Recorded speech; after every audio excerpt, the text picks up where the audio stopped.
Hello, lovely people. Good afternoon. Welcome to another exciting episode of the Jupay Podcast Live. My name is Nathan Kwa. You are watching us live on X, live on TikTok, live on YouTube as well. Guys, are we on Facebook too? Are we on? Sean, are we on? Okay, we're on Facebook as well. Wonderful. So that is the lowdown. My name is Nathan Kwa. This show is proudly powered by your number one money remittance service, Jupay. If you are in the US, you are in Canada, you are in the UK, you want to send money to Ghana, Togo, Cote d'Ivoire, Nigeria, Kenya, and South Africa, and you want that person to get that money in a second, right? Use Jupay. It's easy to set up, easy to start, easy to use. Nothing is hidden. Everything is clear.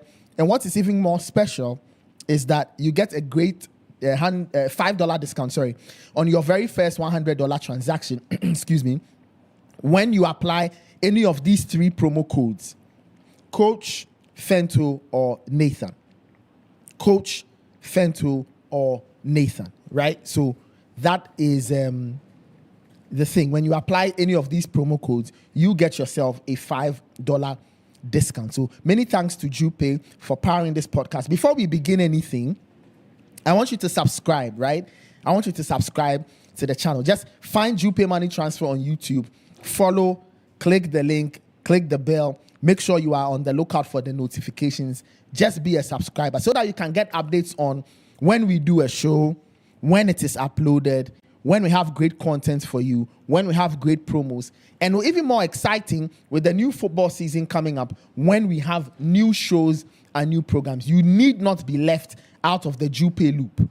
So you have to be part of this. So I want you to subscribe to Jupay, right? And it will be absolutely fantastic. I'll be telling you, I'll be giving out the names of, Sean, what is it? What are we giving? Are we giving out anything today?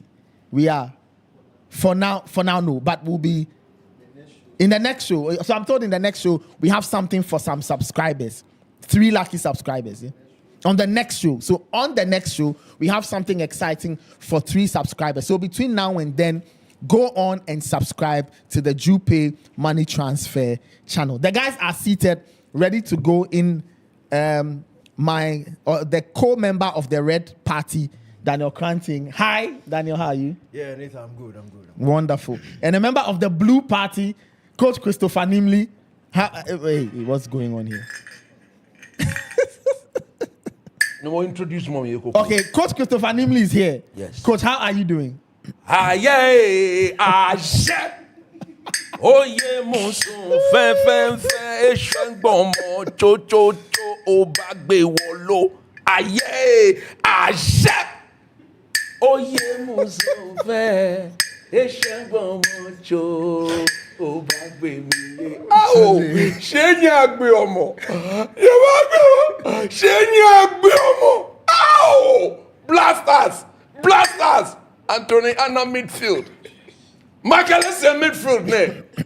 Sulanu Muntari, Stivo, Capitano. Bra Laye Sabato. Kevin Pritwati. Imenyo nyeba hilia mi o. Shabagbemi. Abagbemi ṣé agbe ọmọ. Kogbe mietan telemo keti telemo. Kogbe mietan telemo si bo telemo. Ilasha osu ogbewo. Nyele bochwa. Nimo. Bi me akete your turn. Dike me ni fi omo. No one here do why. Me ni fi omo. For no laugh for be steady. How Dike.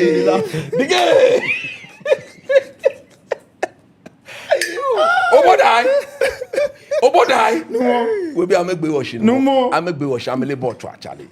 Ameletra. No personal hatred. Amele botwa. Ball ameletra. No, I teach football. You've never seen me teach. I mean, to be honest, I haven't seen you like in your sense. I've seen you like coach us as a team. The perfect example is Lawrence Ati. Look at Ati when the ball is given to him at feet. Yeah. Ati is really good with his feet. Yes, that is my perfect example.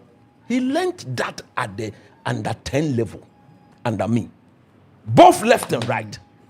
It's compulsory. I'm just curious. This one is. So when I say player cannot control and pass, I'm coming. This one is just on a slight tangent. Was Ati always a goalkeeper? Yes, he came prepared as a goalkeeper. Okay. In fact, his uncle and his father were all goalkeepers. Oh, I see.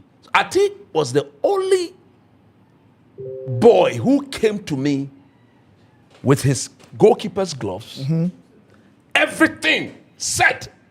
And the day the mother brought him to me, and the uncle, they said, he's a goalkeeper, so we want you to take him. Oh, I see. Because, typically, sometimes in Ghana, we hear goalkeepers and their stories of they started out as outfield players. So Ati, he came to Ati always wanted to be a goalkeeper. He was around 8 to 9 years. Okay. Yes, and he wanted to be a goalkeeper. I see. But typically, whether you're a goalkeeper or not, you learn play. To play. No problem. We'll get into that. Coach, give us the opening prayer because it's a very important day. People have been charged since 3:30 a.m. this morning. Oh, no more. Oh, no more. Oh, no more. You are having tree, oh no. Ibahin. You are German tree here. Ibahin. You are German tree here. Abon sang. Ow. Deni ewu. Ow. Abon sang. Oh. Deni ewu. Obese. Obehami. Oh. Obese. Obekumi. Oh. Onim says about cameo. Cameo. Onim says about cameo. Cameo. Onim says about cameo. Let's go. Upon sound. Let's go. Oh, Neni ewu shame. Daniel, it's a gospel song. Which you sing? Neni ewu. Oh. Obese. Oh. Obekumi. Oh. Obese. Obehame. On him said Jesus cameo. How you was about? When a ho ni ma ho na ma ho. Wakogbele ya che o manche yeli aba. How was about? O manche yeli aba kokoti aba feda. You was about okay jomo. No abale oba na ni tankwa na nyame fi o de Daniel Cranty. Fentuele ebaka oba akpeleta. Waka no fia no oba yeye bie anokwale trodo. Nine eba fa anokwale wo yo wa mi hewale wo ne tan wo Cranty wo fa wo no gbele wo dwomo no ha wo nile. Jupay ke wo batachi bie ne. When wo chitamo ye Jupay gba mi. But no ton Jupay no gbelegbe ha wo aka wo batomo chi bie ne wo sole. Ne wo fa wo gbe ami. Ghana football ene ya hi. Many gbe wo chi an wo na mele. Me, hey, you was about can ke back. Kemaya court, ni Ghana court, I will be more ya Ghana he. Ni she be ye mismo. Kemaya court, ni Ghana court, I will be more ya Ghana he. I don't care. Ni Ghana he wo, I will be more. She like a Ghana court he. Judge say I'm leni. Judge say I'm leni pi. I'm a ye keke. Any sane aka make ba fon. Wa kan ye nyanuni. Wakanye yue nyanuni ao intwewa inuni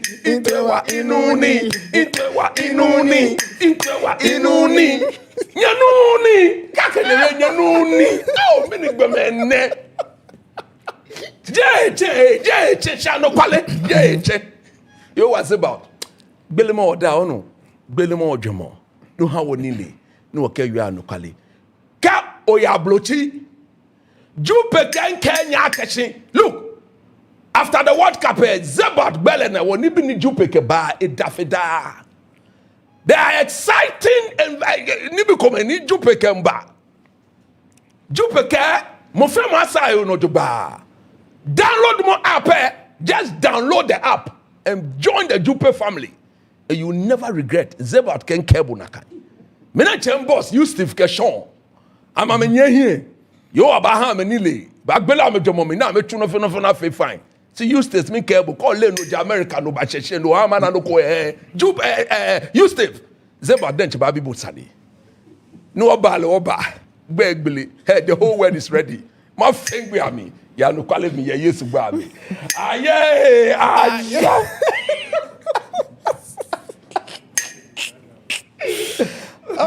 You didn't say amen. Why you dey cry? Why you dey cry? Your prayer or promotion is Yes, it's part of that. We are part of the seated there prayer. because of Jupay. So if Jupay had some promising things coming, I have to usher it to the hands of the Lord. Zibat, yeah. Of course, there's unction of Zibat. We have to take charge. Oh, Charlie. Hey. Anyway, let's get the show cracking. No, ole yes one esi awo ebi anedo. La chebu emicha. Every corner from esi. Krizo. Ya ni bulaba awo. Hold on. All right, guys. Let's get serious. So today, our focus is largely on Colombia v Ghana. We are trying to pick the bones from that result. What went wrong? I wonder if something went right, but what went wrong? What is the way forward and all? A lot of people have been reacting to the result. People are angry. They are pointing fingers at different people. FA people are getting their bit. They say the sports minister has an issue. People have criticized players. People have criticized journalists. Charlie, it's usually the same old thing, but that is fine. That is fine. And so that's what we'll get into. You can send in your comments on WhatsApp, on YouTube, on Facebook, on TikTok, on X, right? And on all the other platforms, right? You can send in your comments as well. I'd love to hear from you. I really, really want to know what you make of the Black Stars, right? What do you think went wrong? Open the phone lines. Make them cut off first. No, relax. You will open the phone lines. Go be you. Make we open the lines Open them first. down for like first 10 minutes. Make the scholars not set the tone. Then we can't join. Then they come back. Guys, is it possible? Is it Sean, possible? is the phone ready? 5 minutes. Okay, no Yes, problem. 5 minutes. So before we do that, Chris, let me do this. We got some winners from our previous episode. Yeah. Okay. People who won tickets to go and watch Ghana v Colombia or Colombia v Ghana. Okay. And these are the winners. So they already got the tickets. So this is like post facto. We just want the world to know who got the tickets. So at Dia Orleans 5343, at Kwame Amponsa 5357, and at Mandy Walter 7329. These were the winners. At Dia Orleans 5343, at Kwame Amponsa 5375, and at Mandy Walter 7329. Sorry, Mandy Walter 7329. These people were the winners of the tickets to go and watch Colombia v Ghana in Kansas City. So they were there enjoying the game in Kansas City. How I wish we could speak with them to get their thoughts and opinions on the game. So, as Chris said, today we'll twist the show slightly. We'll see if we can take calls at the beginning, right? Let's see if we can take some calls. So the number is on. Okay, they have to try and invest it. +1 302 681 0800. +1 302 681 0800. Yeah, that's the number. So you can give us a call, and then when we'll take like 10 minutes of calls, and then I'll come in studio and listen to the guys. I think we have a call on the line. Hello. Yep. Hello. Yes. How are you doing? Yes, we are fine. How are you? Good. Oh, am I live? Yes, you are live. Hey, I'm watching you on TV. Okay, my name is Kwame. You mentioned my name. I was at the game. Thank you guys for hooking me up. Wonderful. You are at the game. How was the experience? It was great. I'll say hello to Coach and DK. Okay. It was a great experience. I thank you guys. It was a lot of Colombians there, very rowdy. It was. I wasn't too excited because Jordan was. When you watch him live, it was man, he was stressing me out. But it was a great experience. Okay. Overall. Okay. Wonderful. I'm happy you got to experience the Black Stars at the World Cup. Not everybody gets to experience the World Cup and you have done so. No. Many thanks to Jupay. Thank you so much for going. And and all the. I don't know if you have any other comments to share. Jordan, I was, and when the Senaya went down, I was like, Jesus Christ. Now when I saw Alidu Seidu come in, but he did okay. It wasn't too bad. It was just the attack. We could have beaten that team. We just had to have attackers. Augustin Boache is there. Bonsuba is on the bench. Asante is there. We're with Jordan for 75 minutes. It was very frustrating. So I left early. Sorry, I left after the 80th minute because it was too late for us. So, all right. So I want to hear what coach has to say. I'm actually waiting for coach. Okay. All right. No problem. We'll get into the comments. We'll get into coach's comments in a bit. We just want to take calls for now. But thank you so much. All the best. Thank you, guys. And take care. God bless. Amen. All right. Thank you so much. This is still the Jupay Podcast Live. You can share your comments. I think we have a caller on the line. We do? Sean, do we have a caller? I think we do. Hello. Yes. Yeah, this is Echo. I'm calling you from Kenya. All right, Echo, you're calling us from Kenya. Echo Kumsi. Yeah. Yes, sir. Wow. Echo, what are you doing in Kenya? Right. What are you doing in Kenya? Oh, Charlie, I mean, was it? Well, I got what living Ghana, whatever, Charlie. Now we did Kenya. We did. Yo man, Yo man, only come to Kenya. No bago si. Yo man, only come to Kenya. Where Charlie? US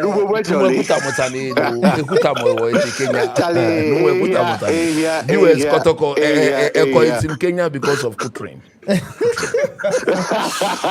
Echo, it's nice to hear from you. Please go ahead. Yeah, it's nice to. I've been listening to you guys every day actually, and today I was able to catch it live on wonderful on YouTube. But Charlie. I mean, Coach Dimley, all the analysis yesterday when I saw the lineup, bro, and I tweeted at Coach and I told Coach Charlie, look at because Charlie, it was very frustrating to watch. To be honest, like it was very, very frustrating to watch. I was in the lounge and it was at 4 a.m. here in Kenya and having to stay up for the whole night just to see the Black Stars, and it was just a frustrating game to watch. Kenyans are describing Jordan as a defensive striker. Like, it tells you how low we've sunk. So I think it was not the best showing against Colombia and I really don't want to believe the whole statement of your player, one defender goes down and then that's the end of it for all of us. So it was just sad to see all of this, but hey, kudos to the team, kudos to the coach. We are hoping that they'll do better in the coming years. But AFCON is in Kenya next year, so we are looking forward to welcoming them actually. All right, Echo. Thank you so much. It's nice to hear from you. Stay safe, take care, and we'll catch up. Sure. All right, that's Echo Kumsi, one of our friends from back in the day. He was with us at our former parish. One of my topmost players. I substituted him after 10 minutes. All right, I think we have another caller on the line. Hello. Hi, hello. Yes. Hello. Yes. Hi, my name is Richmond. Yes. Richmond. Hi, Nathan. My name is Richmond. Yes. Where are you calling us from, please? I am calling from Adenta. Regards to all of you, especially Coach. I want to keep it brief. So, yes. Personally, I think the coach has done remarkably well. Coming in with this very limited time and then qualifying us, getting a draw against England. It was very, very good. Okay. But I still think that any coach worth his salt will not keep Jordan in for 80 minutes in every game, all our 4 games. That is a low for me. I mean, even as lay people, you sit behind the TV. And at a point, my dad stopped watching the game. He locked himself in the room. You watch Jordan's contribution for 80 minutes. It's like he has a ball on his backside. Every time he wants the defender to bump into him so he falls down. And if you watch all the games during this World Cup, the referees are a bit, they don't call for fouls easily. Yeah. And so for a coach to sit down and have Jordan play for 80 minutes, when clearly we need a goal, we need people to run in behind so Semenyo can play off them, and you keep Jordan in for 80 minutes. It's the only reason why I want him sacked. Thank you very much, guys. All right. Thank you so much for that. Let's see if we can take another caller. Give us a call, +1 302 681 0800. +1 302 681 0800. We have another caller on the line. Hello. Yes, hello, Nathan. Hello, Nimle. Hello, Danike. Yeah. Hello. Yeah, this is Lai again. I'm calling from Jersey. All right, Lai, please go ahead. Yes, I wish that you would have, you guys would have had some discussions before you take calls, because I wanted to hear Danike's opinion. I wanted to hear him, what he's actually going to say about his favorite Jordan. The discussion will come. Don't worry, the discussion, we've just turned the show on its head slightly, so don't worry, we'll still do the discussion. Yeah. Okay. Yeah, I just want to make a point because I want to make a point about Jordan in the team, because it looks like Ghana, we are actually a relegation team. That's what it looks like we are, because every team since Jordan left Marseille, every team that he played for has been relegated. Sochaux, Lorient, Aston Villa, Swansea. So if this guy is a player that we cannot do without, then that's why we are suffering. That is the reason why the team is in this state. That's the point I wanted to make. So anybody who's going to defend him and that person is going to say, make any kind of point and say that we still need it, then that person is an enabler. That person doesn't want to solve problems. That person is a real enabler, and they're enabling sabotage to a team that we all love. Okay. Right, that's all I wanted to say. Okay. All right. Thank you for your call. This is still the Jupay Podcast live. We'll take a couple more calls and then we zoom into the conversation. We are live on X, we are on TikTok, we are on Facebook, we are on YouTube. I think we have a caller on the line. Hello. Hello. Yes. What's your name and where are you calling from, please? My name is Cassie. I'm calling from Boston, Massachusetts. All right. Calling us from Boston, Massachusetts. Please go ahead. All right. I want to start off by saying it's morning here, so I'll say I think it's afternoon in Ghana now. Yes, it is. So good day to you guys. Good day to you Danny too. K. Coach is my guy, man. I like that guy so much. He's awesome. Danny K, an awesome guy. I think I saw you at the Philly Stadium. I was gonna come say hi, but I think you're a little distance away. And kudos to you too, Nathan. You're doing a great job. I'm always listening to you guys. All right. Real quick. So I just wanted to touch on the game and the substitutions that were made during the game. So I was thinking, we are 1-0 down. And it's a knockout tournament. It's either you win or you go home. Mm-hmm. Whether you lose by 1, you lose by 2, 3, 4, 5, you're still going to go home anyways. Yeah. So why don't you just take the risk and then just bring in your attackers and let's try and fight for a goal. We can all see if we go down by just losing because you changed your style of play and decided to attack, and then we go down by another goal or whatever, we know we're trying to fight the goal to get a goal back. Having to take out a midfielder and bring back another midfielder in Elisha Owusu, I was like, that was when I said, you know what? I think we are done. I think the game is done. I don't think we are getting any goal back. There were two guys who never even kicked the ball, Bonsuban and the Boache guy. I watched him when he plays for Saint-Etienne. I've watched a couple of his games, and that guy is really good. He's a good progressor of the ball.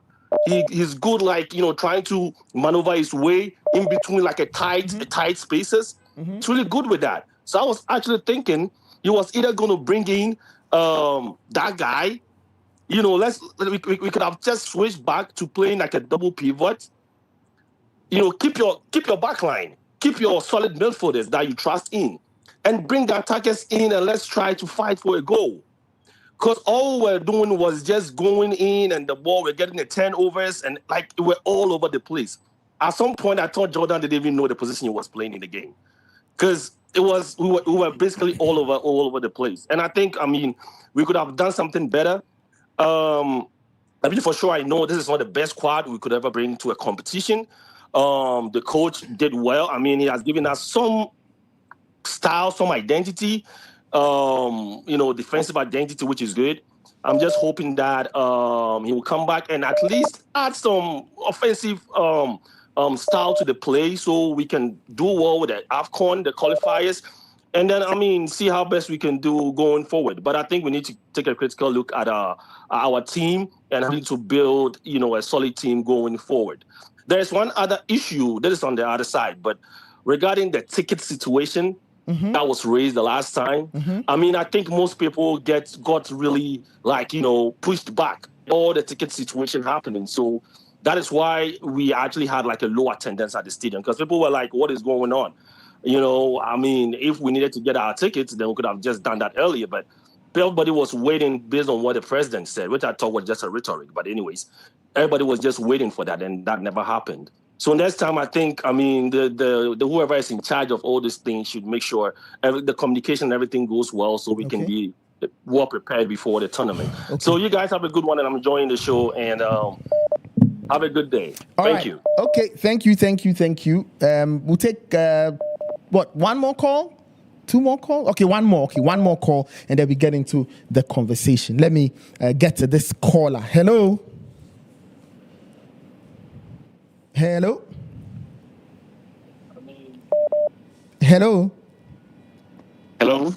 Yes, what's your name and where are you calling from, please? Yeah, my name is Kofi. I'm calling from London, UK. Okay, all right. Please go ahead. Okay, what I want to say is, I want to ask you a personal question. How do you see Thomas Partey? You want to ask me a personal question? Yes. How do you see Thomas Partey? How do I see Thomas Partey as in his performance during the World Cup tournament? By far, Ghana's best player. Yeah, right? He looked really good. I think he gave it 100%. Fantastic, because before the tournament, you were criticizing him that he shouldn't be starting the matches for us. Whilst Thomas Partey is our best midfielder. Hold on. Let's take it easy. Let's backtrack a few seconds. Who said what? Okay.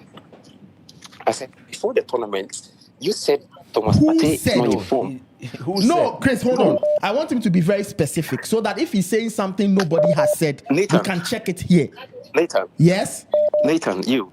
Before the tournament. I said he shouldn't start. Yes. Hold on. Chris, hold on. He's talking to me, so let me deal with him. I said he shouldn't start. Where did I say it? Yes. Oh, you said it on the show. I remember very well. And I said he shouldn't start. No. I think the one who said, I'm coming. The one who said he wouldn't start Thomas Partey was Fentu Tahiru Fentu. But on the day we came out with our selection, both Nathan and myself all started Thomas in our team sheet. Okay. Yeah, so we can go on now. I beg you. So where from the accusation? Okay, then I completely take it back. And so that is point number one. So you said something I haven't said. And point number two, even if I said it, and so what? Okay, so Charlie, you make your point. No, Chris, hold on. These are things I don't like. People just like to create problems for people. No. It's not problem. No. I'm just hold on. So I'm coming. So let me ask. So I'm coming. So even if Fentu said that, he wouldn't start Thomas Partey. Yeah, and then you are saying that is me, Nathan. I mean, I haven't said anything. So what are you trying to do? Cause problems for me or what? I'm mistaking you. I'm mistaking you with. Thank you. I don't know. Like Daniel, I'm really riled. Like, yeah. I'm really. When we sit here, we have dissenting view. I'm really there are riled. times I say things that don't come to pass. It doesn't mean. Hello. Yes. Yeah, Nathan. This is Nana Kofi. Calling from Houston. Yes. I think if there's one person who is a man of integrity and who always say as it is, that is Coach. I've been following this program, especially Coach. In fact, I've not slept well, so pardon my voice. I've just been waiting to catch this program. Coach has been honest from day one. Mm-hmm. But we live in a country where we celebrate mediocrity, where we've not taken anything serious.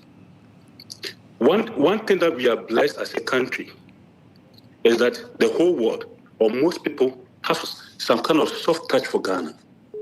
If you say you're from Ghana, we command respect. But the question is, for how long can we continue to be embarrassing ourselves for just not doing the simple things and standing for the truth? Look at Harry, what's his name, communication, whatever. I'm not trying to pick names, but sometimes let's call a spade a spade. Coach said one thing that touched me so well. He said, if we are not careful in our generation or generations to come, we'll never see AFCON. We'll never win. And it looks like we are going back. I don't want to touch on Jordan. His play is part. When Jordan was Jordan, yes. But it gets to a point whereby we should put our ego and selfishness aside. Look at Babonsu. We know very well that our team is not strong. We are more or less preparing for the future.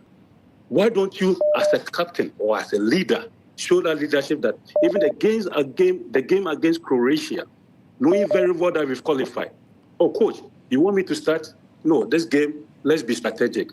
Let the young one start so that we can see the future. It will not only serve as a building confidence in this young one, but we'll also give them the platform. At least the 15 minutes or 2 minutes, we'll know that this is the future. If you understand. Brazil, all these big teams, they take young ones to go and learn for the next generation. What are we doing as a country? It's not about who has done what, but we continue to be doing the same old things and back. Do you expect us to get a better results? Let's be honest. It's not about politics. It's not about MPP exam or MDs. It's becoming an attitude. It's a cancer now. Look at our local league. Everything starts from Rome. Look at our local league. Are we proud to have this league? Can you compare it to Morocco? Can you compare it to Egypt? So when these countries are doing something right, is this far-fetched from us to copy? Ghana, look at Kwabena Yeboah. I'm not trying to pick names. Look at Kwabena Yeboah. He has followed soccer so many years. He can give analysis A to Z. But when things are going wrong, we expect those people to speak up. To speak up. Coach, once again, thank you so much. And let me know whatever in your yours. God bless us. Okay, Charlie. I'll find out. All right, this is the Jupay Podcast. You know what? Let's take a quick break. When we come back, we continue with the rest of the show.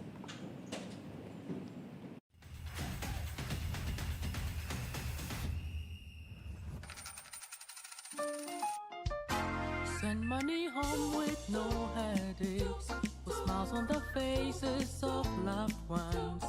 It's convenient, fast and easy. Try me Jupay.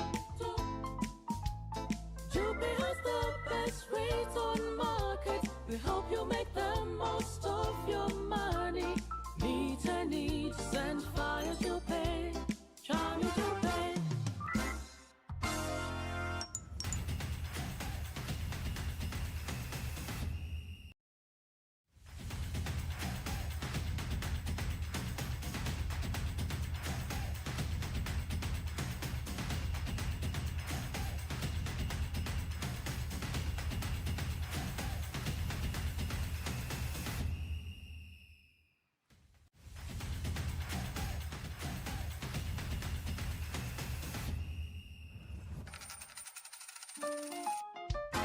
Send money home with no headaches, with smiles on the faces of loved ones.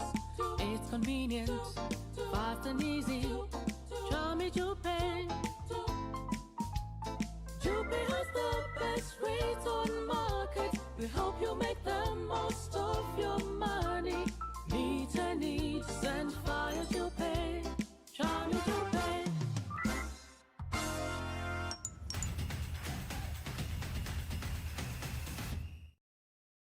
All right, welcome back. This is still the Jupay. Are we on? Kulu.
Send money home with no headaches, with smiles on the faces of loved ones. It's convenient, fast and easy. Try me Jupay. Jupay has the best rates on market. We hope you make the most of your money. Meet a need, send fire Jupay. Try me Jupay.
Send money home with no headaches, with smiles on the faces of loved ones. It's convenient, fast and easy. Try me Jupay. Jupay has the best rates on market. We hope you make the most of your money. Meet a need, send fire Jupay. Try me Jupay.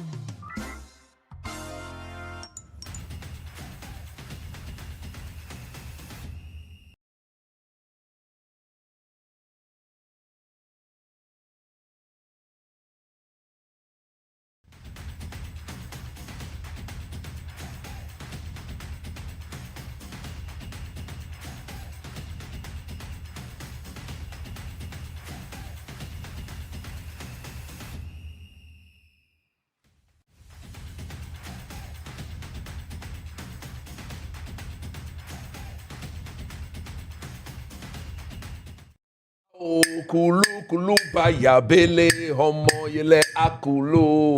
Au bayabele homo yele akulu.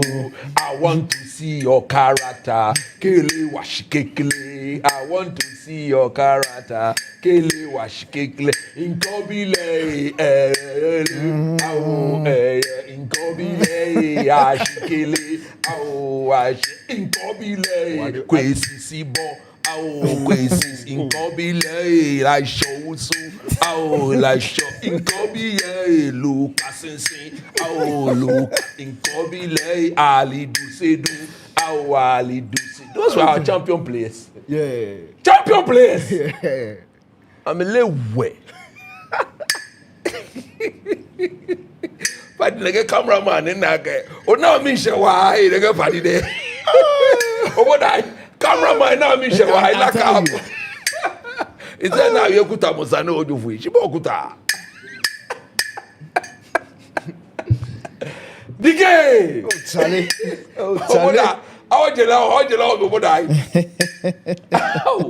No motion.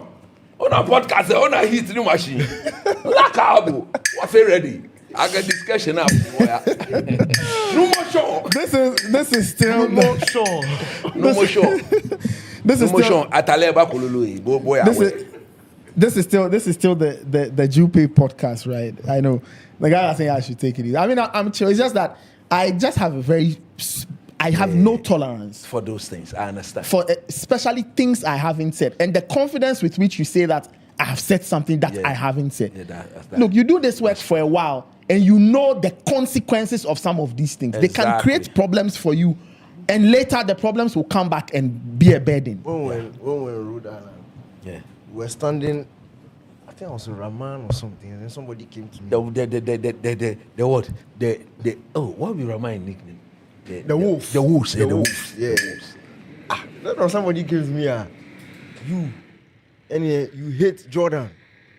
We all said, What's up, me? Blind. Me, I hate Jordan. If I hate Jordan, then Jordan doesn't have somebody who loves him. Of course, now. Me. So these things, they happen, Charlie. Charlie, you're going to do and create problem for you. Anyway, guys, let's move on. That's for that day. It's a minor issue. Colombia 1, Ghana 0. Between about around 3:30 a.m. till now, people have been going on and on and on and on and on. Daniel, let me start off with you because I've had several messages. People seem to, I won't say daggers are drawn, but people disagree with you vehemently. I don't care. On Jordan Ayew and all. But okay, let's start with your entire appreciation of the performance. What did you make of what you saw from the Black Stars? If there were any pluses, list them. If there were minuses, what were the minuses? And what do you think went wrong with the team earlier this morning? Nothing really surprised me. The only thing that I would say that maybe I was a bit surprised was that we didn't sit deep from the beginning. Okay. The lineup looked like it was the same lineup from England except for Lucasen Lucasen and Atizigi in for Asari and Ajete. But especially the front three is a front three that I wanted. And I wanted a certain approach. And that's the only thing that surprised me. It looked like the team wanted to be balanced, but it just wasn't working. So defensively, there were still spaces for Colombia to exploit. And going forward, it looked like we wanted to commit bodies, but there was some funny thing around it. It didn't. It's like we want to do it, but we are not doing it. And that's the only thing that, from the defensive point of view, that's the only thing that surprised me. But look, there's one thing to want something to happen, or you think that this is what is supposed to happen, and what is actually going to happen. And what is actually going to happen is Carlos Queiroz' type of coaching and his type of decisions. When Sibor got injured, there was no point when he started limp. There was no part of my thinking that thought that he was going to bring in a more offensive midfielder. It's never going to happen. Like, it's Carlos Queiroz. So if you know who you have on the bench, then you know exactly the kind of decisions that he's going to make. At 1-0, and you see coaches like that at 1-0, yes, they know that you need to equalize, but the thinking is still stay in the game. Stay in the game means that let it not get to 2-0. The focus is not to concede the second goal rather than making a 1-1. And if you understand that, it's a bit easier for you to accept some of the decisions. Okay, let me ask you this. So based on that point, just assuming that the Black Stars had more offensive choices, right? If I say more offensive, maybe, okay, let me put my words, let me try and rephrase. If we had, for example, a Mo Kudus type player, a Majid Ashimeru type player, somebody who could get on the ball and make things happen, do you think Queiroz would still go with the Elisha Owusu option, or choose the other option, or bring the two on to ensure that on one hand you are staying in the game, but on the other hand you still have something to throw at the opponent? It will depend on the type of player. So, for example, if he had another Yirenchi on the bench, you bring him on. Okay. A player who has more defensive and offensive balance. But if it is lopsided towards the offensive side, he's not going to come on. Like, it, just know this and know your piece. He's not going to come on. It's full stop. Because, look, the Black Stars at a point changed their approach. They tried taking the game to Colombia. And it was that period where Luis Diaz got the one-on-one. There were like 2-3 big saves from Atizigi in like a span of like 3 minutes. Mm-hmm. And all of a sudden, he went back to trying to keep it compact again, but then use the wide areas to attack. And the thing is, coaches like that will not make your obvious attacking change. It's just how it is. It's like a very offensive problem. Let me use Brendan Rodgers, for example. Brendan Rodgers is leading the game 1-0 in the dying minutes. And he's bringing on another attacker because his is, in order for him to feel safe, he has to score a second goal rather than sit back and protect. It's different ideologies and different philosophies. Okay. So if you understand the coach you have on the bench, some of these decisions will not surprise you. And for me, it really did not surprise me at all. The thing was, yesterday I said it was going to be an extremely tough game. The Colombians are quick, they are athletic, they are direct, they create chances for fun. And they were going to be a problem. They've been with their head coach for quite a while. The players have played together. They are the team you don't want to face at this stage. But for me, I choose to look at what I thought at the beginning of the competition. That's why, and thankfully, I'm not on social media now, so I can't. But I'm not angry. I'm impressed. I'm impressed because I didn't give this team a chance of even qualifying from the group stages. Yeah. We were on a losing streak. We had lost. In fact, we didn't even have a draw since November. We had gone, I think, 6 or 7 games in a row losing games. And no matter how good the head coach you bring in, who just has one game to prepare a team for a World Cup, it's not just about tactics. It's belief also. It's that mental belief. Can he switch that mentality and make them believe that they can actually go out and compete against some of the top teams? And we were in a very tough group. England, Croatia, Panama. Very tough group. But I think we navigated it well. We were smart about how we played our football and we qualified to the knockout rounds. And for me, at the start of the competition, I said, if we could make it out of the group stages, I would be happy. Now, if we made it out of the group stage and we look, there's no easy team you can face at this point in time. There's practically no easy team. And if you look at the numbers from a Colombia point of view, from the start of the competition, this is how it has been against all the teams they face.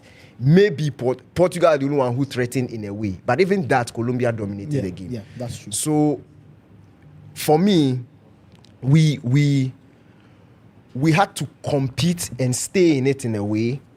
And I think that with the head coach we have, with the players I knew he would call on, nothing really surprised me in that. Obviously, like when you are losing, you would want a bit of risk. And I knew that the risk will not come early on.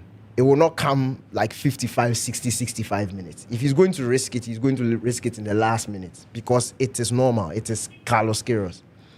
And yes, it's not nice that you've been kicked out of the competition, but again, for me, I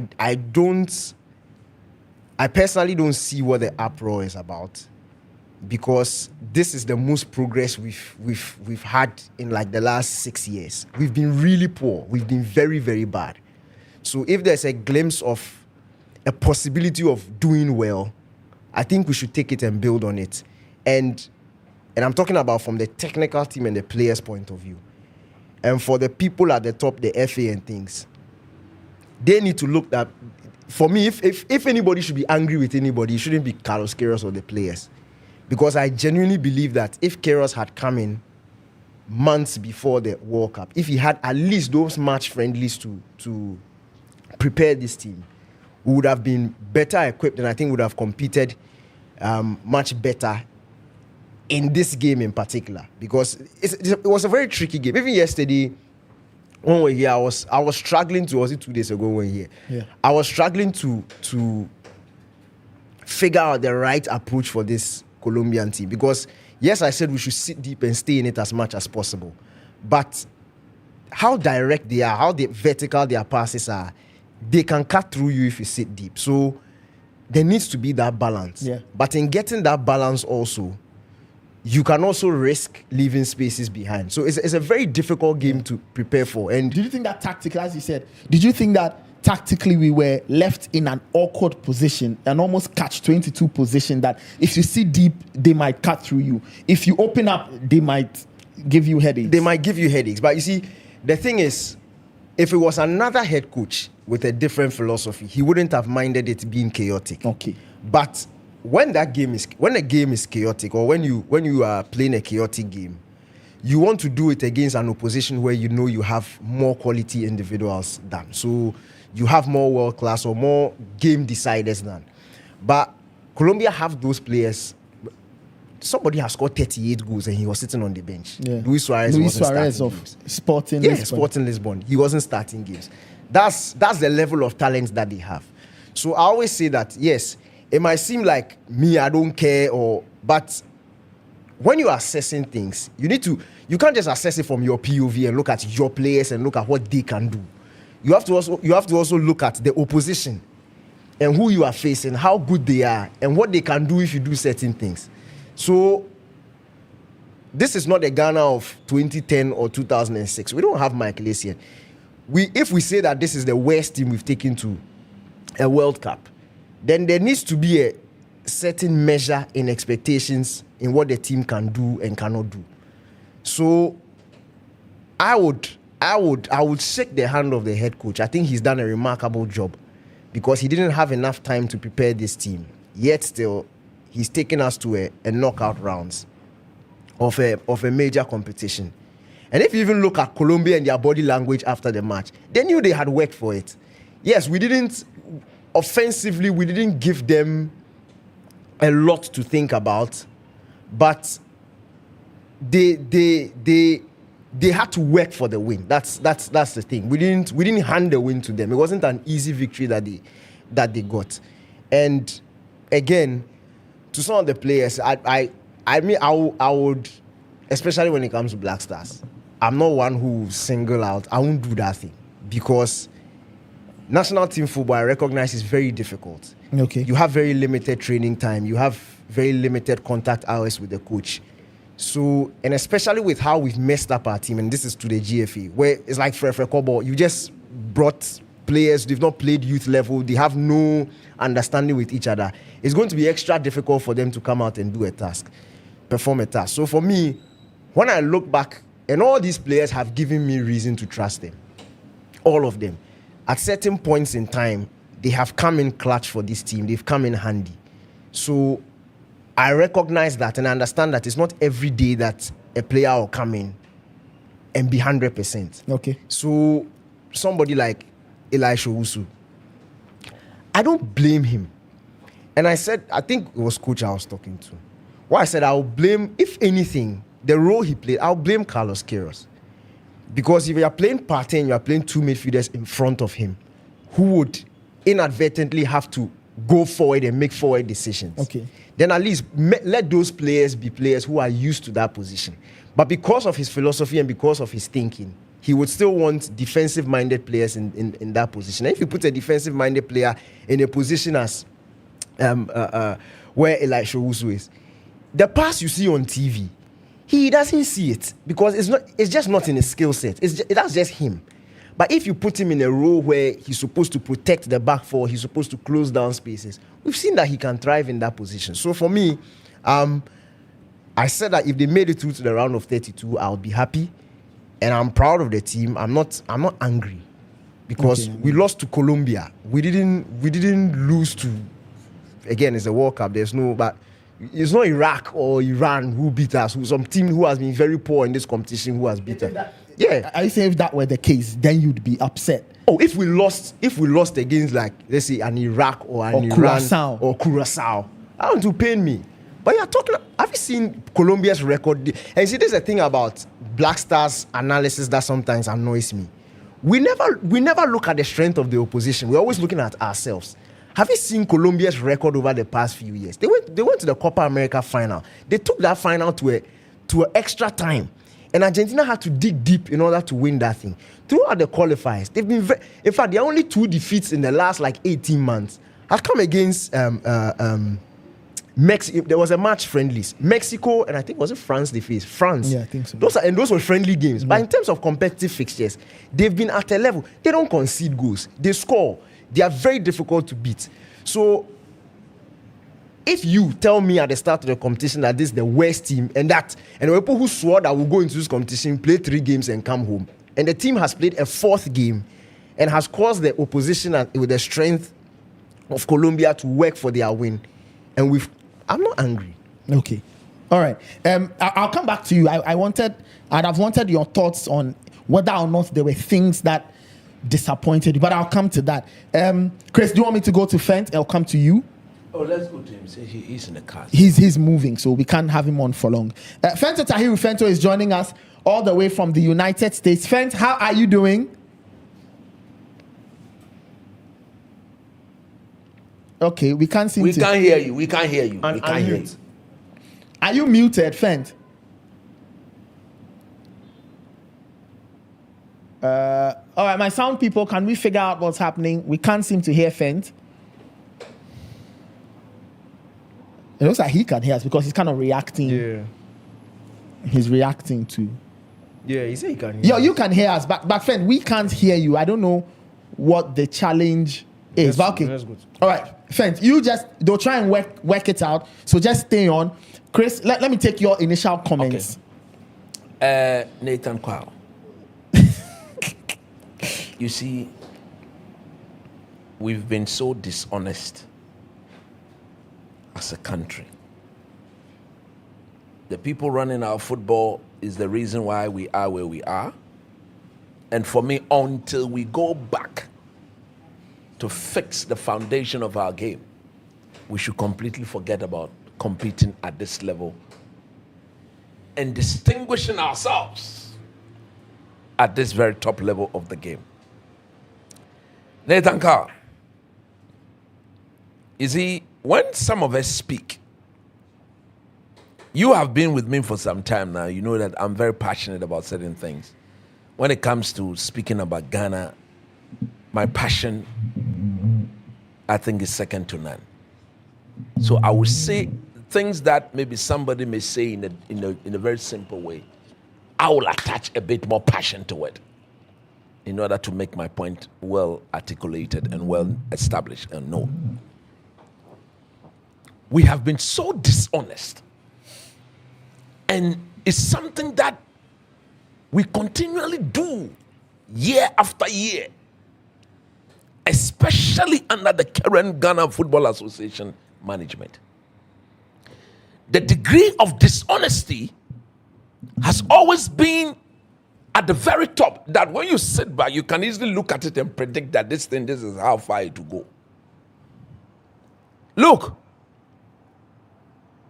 we are where we are today because we kept Otuado too long in the job, something that I consistently reiterated and spoke about and emphasized and said it. Football has become scientific. If you don't do the simple things and follow the methods, you will not get your end results. Nathan, we've destroyed the foundation of our game such that we don't believe in promoting one player from one level to the next level. And when the Black Stars was so powerful as a national team, that was what we benefited from. So Michael Essien was in the under-17 in 1999. In 2001, he was playing the under-20 in Argentina with Aliou Muntari, John Pencil, John Mensah, Derek Boateng, name them. So 5 years later, they had qualified Ghana to our first World Cup. We sit here today under Keto Kreku and his administration. We won the AFCON with Coach Karim Zito under 20. You remember?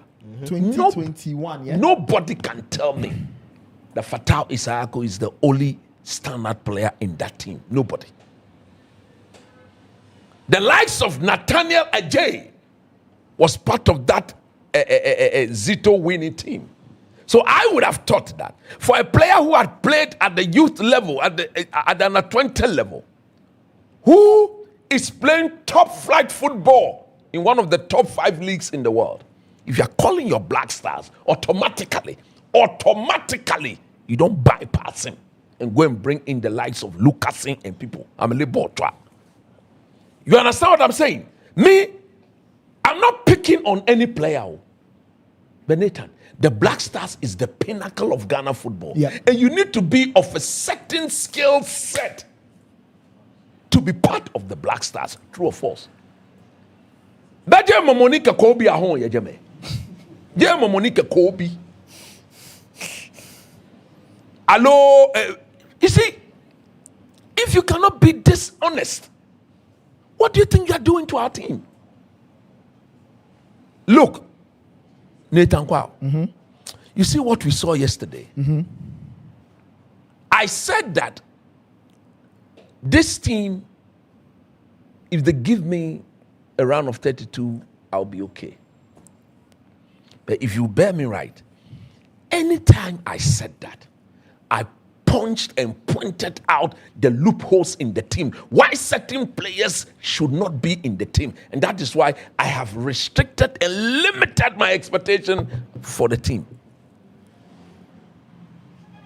Look, Carlos Queiroz yesterday is the worst I've seen him coach in over 40-something years. I've not watched him for 40-something years. But since he took up the job at Real Madrid, everywhere he's been, yesterday is the worst I've seen him coach. And I will prove why. Yesterday is the worst. And if you're a coach, and how bad you perform on the day as a coach begins from your own player selection, then there's a problem with you. Okay. Oh, your problem no more. Yesterday, let the three of us admit that when we saw the team sheet, we were satisfied with the team sheet. Jesus Christ. No, I wasn't. Me, there's no way anybody can convince. You see, they've turned our national team camp into Lawrence Atizigi's camp and Benjamin Asari's camp. It's a very bad thing. And I'm saying on record that Keto Kreko and the entire FA are part of the Lawrence Atizigi's camp. I would challenge them. Come and somebody no can let me. But how do you know? Mimi Kebo. VC. I'm telling you because of what I know and where I stand. On machine. No coach worth his salt would have benched Benjamin Asari yesterday. Nobody would do that. Look. But Chris, did you not start the competition with Atizigi in post? So until we went for the tournament, Benjamin Asari to me was our number one. That is true. The tournament started with Ati. Yes. He played 45 minutes. He got injured. Yes. When Benjamin came, he distinguished himself. Fair point. He's now the man of the tournament. Hold on. That is how you coach. Okay, but you see, Chris, he has established a chemistry. Look, that is one thing most people are not looking at. The back four chemistry. And the goalkeeper. Why would you change it? I put on record. We changed the back four. Daniel, when did we change the back four? You see, the Panama game. No. We changed the back four in the Croatia game when Lucasi came in for Jerome. Yes, Ajete played 2 games. So Yes. Ajete and Jerome started Yes. 2 games. Okay. Yes. So if you have a goalkeeper, how many times has Lawrence Ati played with that back four? Only 45 minutes. Okay. Only 45 minutes. Benjamin has done a game and a half. Yes. The Wales game he started, remember? Okay, I'm even talking about the World Cup, right? The Wales game, who? The Wales game, Ati started with the 2, then Asari came in. Okay. So if it's about football chemistry, Benjamin has played longer. And I'm telling you, if Benjamin was in the pool, we wouldn't have considered that first goal. Let me tell you now. I explained to you off air. Let me explain for people to listen. You finish because Fent is on. Let me tell you, look, go and watch the sequence again. Ati is my boy. I'm proud to say he's my boy. Believe you me, of all the players I've worked with, he's one of the boys who's gotten to the highest level. But I sit here today, I've not eaten 1 CD from him. I don't care. I don't need anything from him. If you meet him and you ask him, he will tell you, you see that coach in me, he doesn't need anything from him. I work my sweat and earn my living. Onu Mishin, Ate is my boy. He doesn't talk. When he was on talking terms with me, Nicodemus Liketokreku and Co, they've stopped my ball from calling me. I don't care. He has his life. He should live his life. When he could call me, I was always telling him, Paul, call your Paul, goalkeeper, no need chombo joba you. Belemoda, no way. So for our listeners, Coach is saying that, Coach Nimli is saying that Lawrence Atizigi, one of the challenges he has is that he's not vocal enough. He doesn't shout at his defenders. And arrange his defenders properly. He doesn't. And henceforth, there are balls that come to him. If he had a better organizational skills, he would have done that. Okay, Chris. Now, when he was playing under me, let's look at the sequence. Even at the juvenile level, that was one of my biggest problems with him. So I kept working on it. I kept working on it. I took him to the Black Stars. And every conversation I've had with him, the last time I spoke to him was 3-4 years ago. Proud to that. I've always told him that, look, when you are in there, talk to your defenders. You can see better, arrange them better. Look at the sequence. When the guy gave the diagonal to the guy, their striker who had moved on wide, Luis Suarez. Go and look at the position of Lucasen. Go and look at the position of Jerome. How on earth was our number 8, one of the players holding midfield who was advanced, became the last man? Yeah. That is bad organization on the part of the goalkeeper. That should never, because Lucasen and Jerome, they stood, they were not marking anybody. No man's land. They were nowhere to be found. How on earth this Yenchi became the last man to be the one? And I was looking for, I said, Jesus Christ, what have you done? How many times do you want to be told to talk? If that was Benjamin Sarri, the moment the ball went wide, Nathan, if you were not watching the game in the park, go and watch every Benjamin Sarri game he's played for Ghana. Anytime the ball went wide, surprisingly, people question his area ability, but during the World Cup, he's come out to block all those balls with what? Cheeky ease, true or false? Because anytime the ball went wide, he quickly arranged them. And when you talk to Ajete, when you talk to the player, they say, Benjamin Sarri, even if we have a corner kick against the opponent, he's shouting at everybody.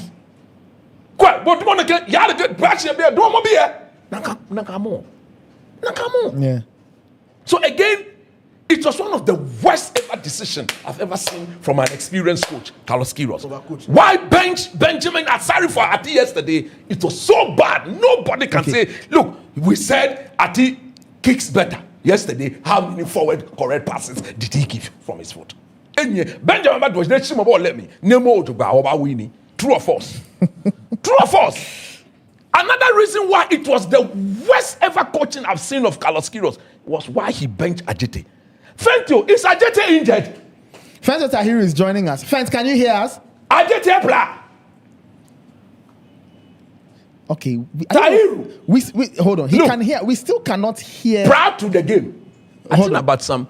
Yeah, they were sorting. Prior to about 2 hours to the game, we got to note of an injury to Opon Pepra. Somebody told me the report coming was that we have an injury in camp, and the injury in camp was Opon Pepra. Okay, no more. But he didn't hear anything. Has been our best centre back in this tournament, not Jerome. Fent, can you hear me? Okay, we can't. Okay, so we can't. Again, why? If what Carlos Queiroz saw of Lucasen against Croatia was convincing enough for him to bench Ajete, after Ajete's 2 performances against Panama and England, no more Carlos Queiroz washing. I'm telling you, from the simple team selection, he got it wrong. Now, the almighty Jordan, no more, no cashier. Jela mi fe yo dase ebo moden nke ebo moden mokunye kemi no koyi no mi bu ambo fe mo je gbena yi mi bu ambo fe mo je gbena me I started doing football before Ketu Kreku started doing football no manyima ton ket ni na cannot ket ba anye ton mi ni me kebo akishin you have a number 9. He will not outrun any defender. He will not dribble past any defender. Yeah. He will not pass the ball when he has the ball. He will not press when he has to press. He will not stay in the 18-yard box when we needed him. Yesterday, the two most effective crosses that came from our flank. Go and look at where Jordan was. Go and look at where he was. I'm not surprised he's played 9 World Cup games. He's had only 1 shot on target. No goal. I don't know. Nobody can convince me that he's been a fruitful player to this team at the World Cup. Qualifiers, yes, he was our main man. But at the World Cup,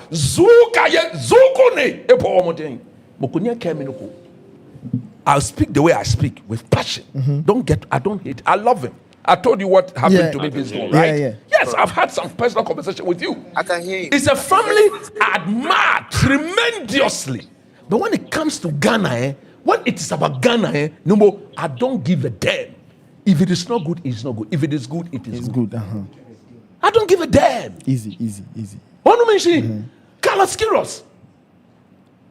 I sat here and I said, the most important goal we scored in the tournament was the Yerenchi goal. If Thomas Asante did not do anything at all to end the right. And a little later, I will share what I know about Brandon Thomas Asante. Because I've been asking a couple of questions. What has happened there? Okay. For them to be benching our best number 9. Let's go to Fent. Back in charge. Relax, no more. Fine. Fent 2 is on. What? Fent, how are you doing? I'm doing very well. Can you hear me now? Yes, we can hear you. Look at my brother's voice. The voice Charlie, is just gone. He's tired, Charlie. He's very tired.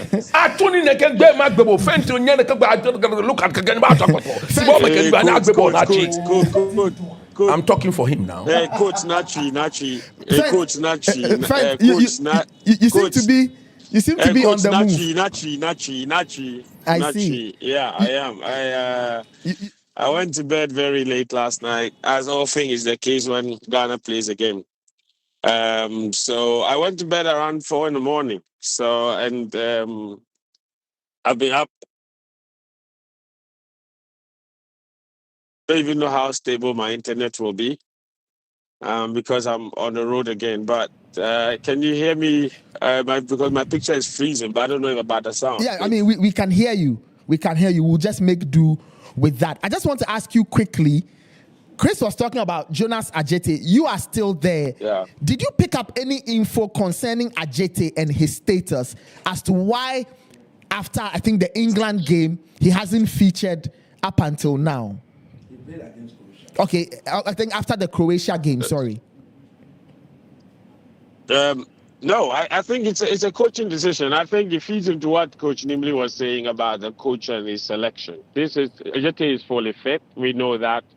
The only player that was injured was Opompepra, and the coach revealed that much in the pre-match press conference. I was the one that asked him the question about his squad because on the day they trained before the match, Opompepra was seen doing his own laps. He didn't join the group. So at the pre-match press conference, we asked him, your entire squad, is everybody fit and available? And he said, yes, everyone's fit and available except Opompepra, who picked up a knee injury in the game against Croatia and was not able to recover. Even yesterday, I asked him when he walked past in the mixed zone how he felt, and he said he didn't feel too good at all.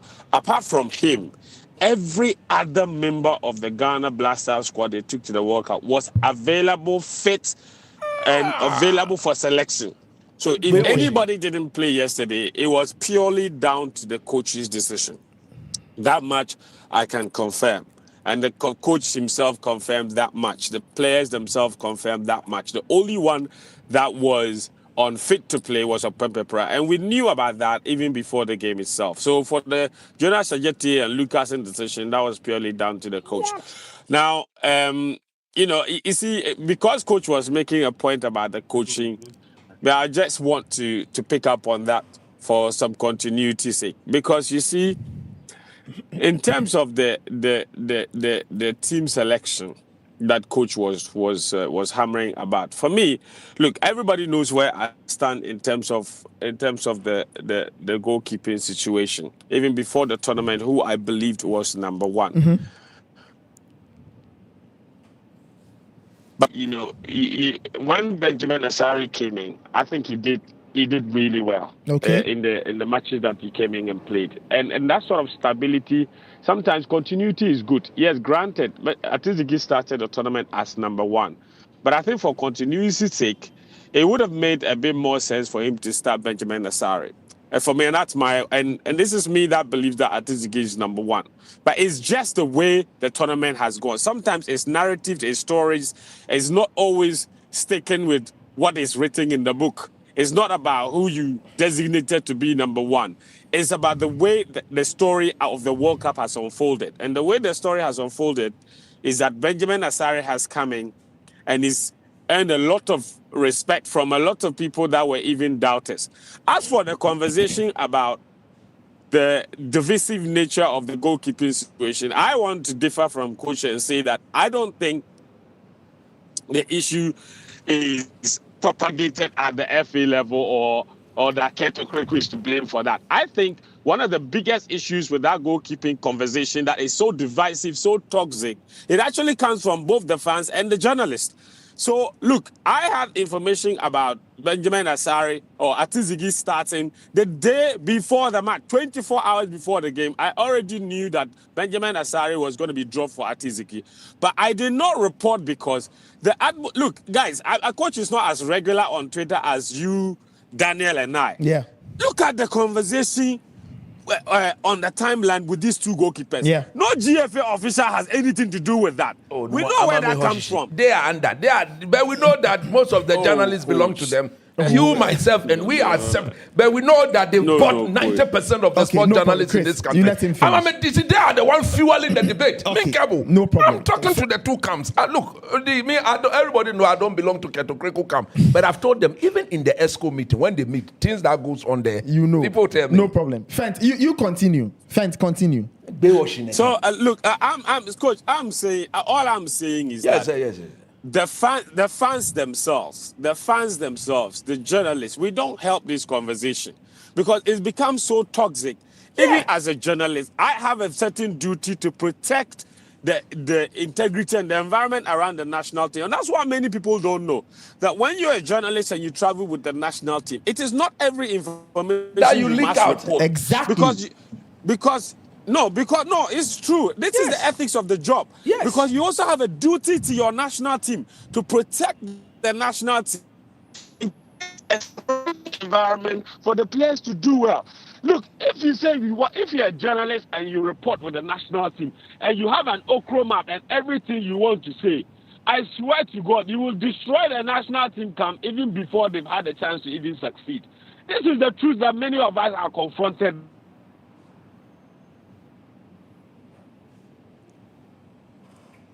Journalists, you have a duty first and foremost to your country, to the success of your country.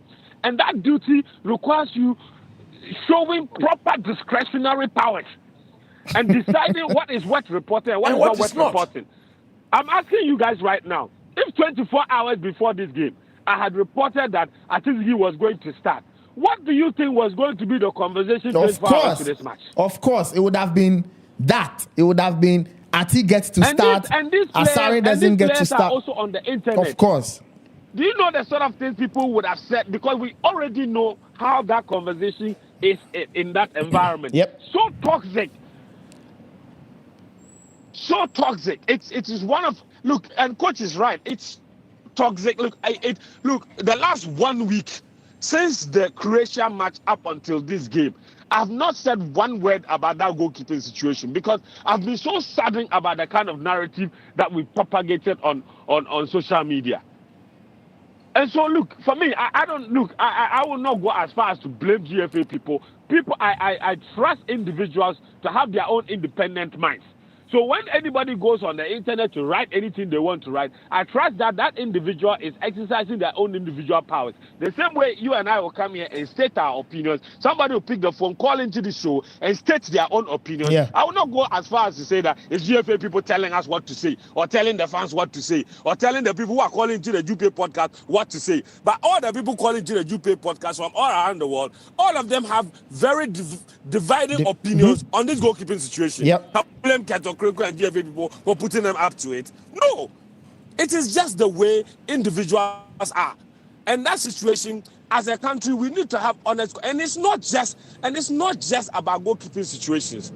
When it comes to conversations about players in the national team, we lose all kinds of nuance, and everybody just takes a very staunch position and goes.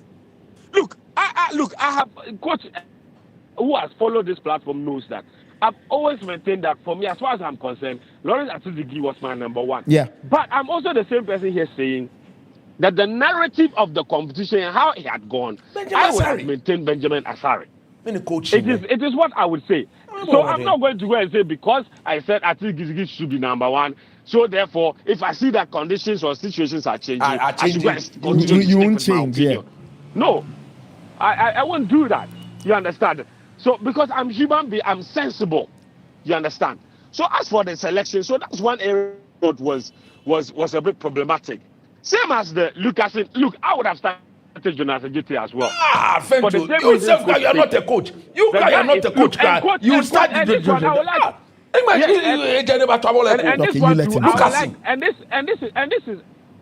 this is one of those situations where Coach Nimli will also admit and say that he was also one of those people that didn't like Jonas, but he's also honest enough to say that. Jonas has done well. Yeah. Yes, the same way I also said that I didn't think Thomas should start, but the moment Thomas started and bothered, you admitted and say that Thomas shouldn't start the next match.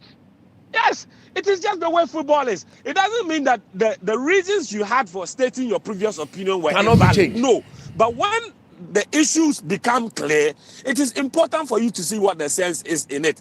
And as for me, I think even the team selection was not as big as the game management. And I heard Daniel making the point, and I agree with Daniel 100% that let's be honest with ourselves. This is Colombia. Even on our biggest day and our best day, the probability that we were going to lose to Colombia was always high. Let's be honest with ourselves. That they were simply and are simply the better football team. Yeah. This is the truth. But there is a way to lose. And for me, the way we lost this game was so bad. I don't think the coaching gave us a good opportunity to stand a chance of getting something out of this match. Yeah. The truth is this. One, we don't have the quality. Let's not lie to ourselves. The quality in our national team is not great. That is one. Number two, we've not had the best of preparations for this competition. The coach has had very limited time. So what does he do in the limited time that he's had? He's resorted to what he's very good at, which is the defensive phase of the game. Yesterday, I swear, it felt like we did not have a plan beyond winning the ball. Once we got the ball beyond the defensive phase of the game, we didn't have any plans of progressing the ball. We didn't have any attacking sequences, moving the ball up the pitch. And for me, my opinion is, this is why I feel like the coaching let us down. My opinion is simple. We had issues. The moment we considered the first goal, the plan went low. But it was upon the coach to show a bit of bravery. Because in knockout football, there's no reward for 1-0. Yeah. There's no reward for draw. So if you are losing 1-0, you are losing 5-0, no, you are going home. Change the outcome. Whether you lose 1-0 or you lose 5-0, you are going home. So my thinking, my opinion was this, that the moment we went down that 1-0 and he tried to find a certain stability, the injury didn't help. R32 came on. It didn't appear as if he was ready for the game at all. Admittedly, he got better in the second half. But I think the way we finished the first half, I was very happy. Now, the onus was on the coach to make some very important changes in the second half. And my opinion was that I didn't think that he needed to continue to keep playing midfielders in that game from the start of the second half. That's it. Because when he eventually switched to two midfielders, and he brought by on that time, the two midfielders were completely gassed out. Yes, but then the other two had been gassed out already. That's what I'm saying. Because you see, so anybody that will come and say, but when we switched to two midfielders, we were overrun. It's because two midfielders too late. At the time when the two were already done. I thought we could have started. Look, and even if he was bringing in an extra midfielder, I thought that Elisha change was so bad for Zibo should have been Augustin Boateng, in my opinion. Simple, Fenty. Because we should have probably brought in another midfielder that was more capable of ball carrying. We played for 3 midfielders for too long. And as Daniel was saying, he brought in Elisha and gave him a certain responsibility he wasn't capable of. And when he brought in Elisha, you notice that he moved Thomas up the pitch a little bit. Yeah. But even at that point, look, players were gassed out. So that change was wrong, in my opinion. Elisha said he couldn't Augustin take the ball needed from to the defender. Charlie, what? Elisha, when Lucasen had the ball, he was dodging the pass. I think it was the wrong change. I also think that Jordan, for example, lasted a bit too long in the match. Yeah. Oh no more. Yeah. Look, I have always made excuses for Jordan. I don't have a problem with Jordan starting, but it got to a point where we needed to be braver. We were not. We were too scared. And the coach said it and put the blame on the players. He said some of the players were too scared to make mistakes, and I feel like he set them up in a way where everybody was just a little bit too scared. Even the coach himself was a bit too scared. Scared of what? I don't know. Scared of losing 2-0, 3-0. Bro, a defeat is a defeat. You are going home. It's knockout football. It's go hard or go home. And for me, that approach yesterday was a bit too timid. The performances were insipid. The changes were a bit cowardice, in my opinion. And we simply did not give ourselves any chance at all of fighting our way into the game. Granted, Colombia have been a very good team. But there were moments in the match, if we showed a bit more creativity, we could have gotten something out of this match and at least taken it into extra time. Look, yesterday for me, my opinion was, I felt Anton Semenyo's best game in a Ghana jersey. Far best. There was no link-up play. I wouldn't have substituted Naki. I would have rather brought on Fatao, pushed Naki to there was no link-up. There was no connection. The midfield and the attackers, no connection. Our fullbacks, none of them made a single cross in the match. You understand? So what was our plan for attacking? It was as if, Nathan, we did not have any plan beyond the defensive phase of the match. And that let us down big time. We didn't have a single shot on target in 90 minutes of football. I mean, are you serious? In a game where we conceded as early as the 14th minute and we're chasing the rest of the match, I sent out a tweet. I said, we conceded in the 14th minute. We spent the whole match chasing the game. So what exactly were we doing if we didn't get a single shot on target? What were we doing? What were we doing? As for the Brandon Thomas Asante one, I think Daniel also has the information. It's a disciplinary issue. But what we all don't know is whether or not that issue is why he continues to be sidelined. Because I honestly can't think, because I mean, even after that particular incident, he was available for selection for 18 minutes against Croatia. So I honestly don't think, because I honestly don't think that is the reason. And the issue is that, look, now that the tournament is over, so we can say, after the England game, they gave them time off and told them to come back within a certain time. He was the one who came back late. The coach was very upset with him. This is what we know. This is what we know. Because of the war, Agbewashing. Carlos Queiroz in Baywatch. Because of this war, he won't play him. No. That's why I'm saying that we can't say. That's why I said. There's context to it. It was after the Panama game. They were giving a day off. Yes. Then he came late. And he was punished for the England game. He played against Croatia. So the coach then the coach didn't have issues. The coach was very bad on the day. The coaching was bad on the day. To do with what happened. The coaching was very bad on the day. Friend, we all agreed to that, right? Okay. So when we isolate the Colombia game, of course we do admit that the coaching was bad. We'll come back to that. Fent, let me take the final thought from you, right? On one, what is the vibe in the team? And two, where do you think we go from here?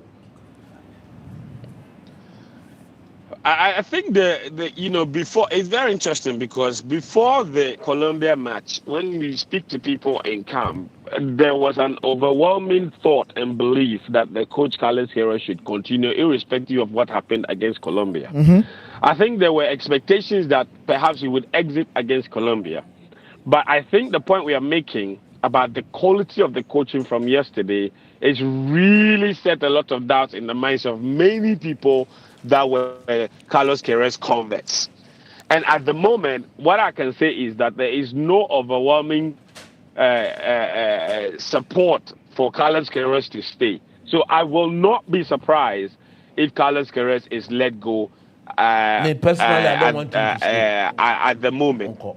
Now that his short-term contract has come to an end, I will not be surprised if he's let go. But before the college, it's interesting because everybody that I spoke to that was within the camp, from the G to the ministry, everybody wanted him to stay. Now, what that is within the officials. Within or for the players, the feeling among the players is that they want Carlos Queiroz to stay. Now, and the reason is simple. Carlos Queiroz, he's brought his man management since he came in has been superb. It's one of the issues that Otuado had. And you know how footballers are. Even when they are not playing, the way the coach relates to them is very important. Otto had a tendency of not informing players when they weren't called up or saying things and doing things differently. Carlos Queiroz is one of those coaches that has come in and has established a certain order of communication and a certain candidness to the team selection. Look, for players that's why I told Benjamin Asare was told 20 hours before the game that he was not going to start the match. And he was told why he wasn't going to. It's not a shocking decision that happened 2 hours before the match when they go and make the team set and somebody shockingly discovers that they're not going to play. People get informed way ahead of time. And apart from that, the way he relates to the players, they see him as a father figure. I spoke to Gideon Mensah when he told him what has Carlos Queiroz brought to this team that is very different from what we had previously. And he said, when Carlos Queiroz first took over the job, he called every single member of the Black Star squad on the phone and sent voice notes to those that he couldn't get on the phone and asked them, apart from telling what he wanted from them, he also asked them, what can I do to help you as a player and to help this team? And I asked Gideon, what did you sell him? And he told him that apart from being a coach and everything else, they wanted him to be some sort of like a father figure to them. And ever since he took up the job, that's what he's tried to do. So if you watch all the training videos, you look at his relationship with the players, you notice that he has a very close-knit relationship with the players. So the feeling that I get among the players is that they would like for him to stay. There are limitations in the team, there are quality gaps in the team, but he didn't have enough time to try and fix any of these problems. Let's also, when we try to blame the coach or point out his flaws, let's and say that once he took over the job, he needed to defer to what he knows best, which is the defense of the game. Yeah. He's not had time to try and build an entire team that is all-encompassing, all-conquering in every aspect. So we all admit and know where the limitations are. In order to fix those limitations, he will need a bit of time. He's not had that time. And he's only coached. Look, at the start of the competition, if somebody gave us a round of 32, I think that we would all take it. Because we were in a very difficult group. We all knew that the group was always difficult. But I think we were shocked and surprised that we qualified after just 2 matches. Yeah. So even that attitude is, look, let's all, if we are all being honest, I think we all did not expect that we would get such a result and such a performance against England. So, and because of that, we shot up our expectations to levels that we shouldn't, or that we didn't even have before the competition. That is why there's disappointment. I always say that disappointment exists when you have in the midst of high expectations. So expectations. We were okay. When we didn't have expectations, we were okay. The reason we are so disappointed is that it took our expectations to levels that we didn't think were possible. But I think there are moments where you get drawn back into reality, and yesterday was one of them. The team needs a lot of work, my brothers and sisters. This team, needs a lot of work. Fento, there were a lot of players that had never been in that work, sort of. As part of the work, some of the players are not simply good enough. We should say it. I mean, I agree. So that's why. That's your point. No, that's the reason why I strongly disagree with some of the players are simply not good enough for the Black Stars. You know the reason why I strongly disagree with some of these statements? It's the same way we said on authority that Ajete should not be there. No. Yet a head coach has come in and created the environment for him to be one of our best players at the competition. Now what are we saying? We are jumping to another player to blame him. No, it's not fair. Listen. It's not fair. Okay. If this guy, and that's what I'm saying, Carlos Queiroz and the players, I will not blame them. If you want to blame anybody, blame the FA. Because if this man had enough time with this team, some of these decisions would have been made. Carlos Queiroz if you look at the decisions he made, he was going with more of the regulars. You are not going to risk somebody who's never played for the national team before at a World Cup, especially with the experience and with the limited time he's gone with the team. So I will not blame the head coach. I will not blame the head coach. I will blame the FA. Okay, Chris, hold on. The point we are making is that try and wrap up. Is not Chris, any player how to control and pass. No if problem. the player cannot control and pass, what is he doing in the Black Stars? Fent, please conclude for us so we can allow you to continue your journey. Yes, Nathan. Namely, oh God. So the player cannot control and pass. Basic technique: Sibo, Elisha Wusu, Lucasin, Ali Dusedu. No more. No, coach. For me, you have to understand the point Daniel is trying to make. Players have bad days. We all praise Sibo for the game against England. Doing what? I didn't praise him. None of you kakachi. Mo fẹ́ baba ne fẹ́ kakachi. She me feel that Jibo kọ́ gbé ball lẹ̀. Me no ke ball lẹ̀ fi o. Basic technique. Have you seen Sibo giving a forward pass before? Diagonal long passes before. He did what? Coach. No, blaming Jordan for not being there. Coach. He gave the line breaking pass. It was Partey who gave that pass. No problem. Can we focus? Fence, please finish. Sibo's pass. Look, as for me, look, after every tournament, I think these conversations are necessary and they are normal. Players get scapegoated, coaches get scapegoated, but I think ultimately if we are being very honest with ourselves, even after the Panama match, even the young 19-year-old that we praise so much for such a superb performance against Panama, Yenchi, in the remaining games, he's not played well. But we will not go as far as to say that he's a bad player, so therefore, I'm saying he's really not good enough for the Black Stars. I'm not saying he's a bad player. The Black Stars standard, no, then we are not going to win the AFCON. If this is our midfield. Coach, I have a question. No, I have a question. Coach, I have a question. Go ahead. So, look, if you say that Kwesi Sibo isn't good enough, Yenchi isn't good enough. I never mentioned Yenchi. My man, Yenchi. I was talking about Yenchi. I was talking about Elisha Wusu. Onyadie, Ali Dusedu, Amele Botwa. Aketwa Black Stars. They are standard to everything. No, they are standard. Unless you don't want to admit that they are standard to it. If it's about anything at all, then let's include them. But if we admit that they are standard to the levels, not every player plays for the national team. I beg you, yeah. Coach, but coach, I think, coach, my question to you though.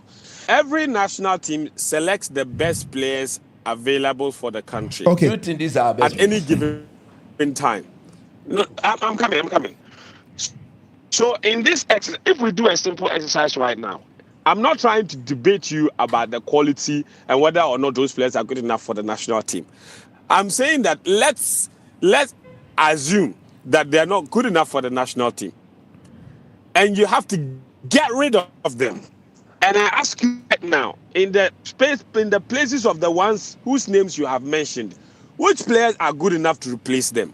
As for Elisha Wusu and Sibode, Suleimana, Majid Ashmeru, I have plenty. Abdul the boy at Mediama, they are all better than all of them. True or false? Salim Adam. Yes, he's better than Elisha Wusu. Okay. He's better than Sibo. Okay. If you come to defend Nathaniel J is better than Lucasin. What? You know, you all. Okay. Friends, can you still hear me? If we are exiting, who are those replacing us? No problem. It's key. Okay, no problem. No, me Okay, all right. This is still the Jupay podcast. We'll take a very quick break. Right, when we come back, we continue the conversation. Your comments are welcome. You can drop the comments on X, on Facebook, on Instagram, Threads, TikTok, and on YouTube as well. Okay, keep your comments coming in. We don't know if we open the lines again, but you keep your comments coming. We'll go through as many of them as possible. And kindly subscribe to the Jupay Money Transfer YouTube page. Hit the subscribe button, hit on the notification button, so that when something happens, especially new programs, and you have new programs coming up for you, as soon as you click that, when there are new programs, you'll be notified and you can enjoy the wonderful content we have for you. This is still the Jupay Podcast Live. We'll take a quick break. When we come back, we continue the conversation. We'll be right back. Don't go anywhere.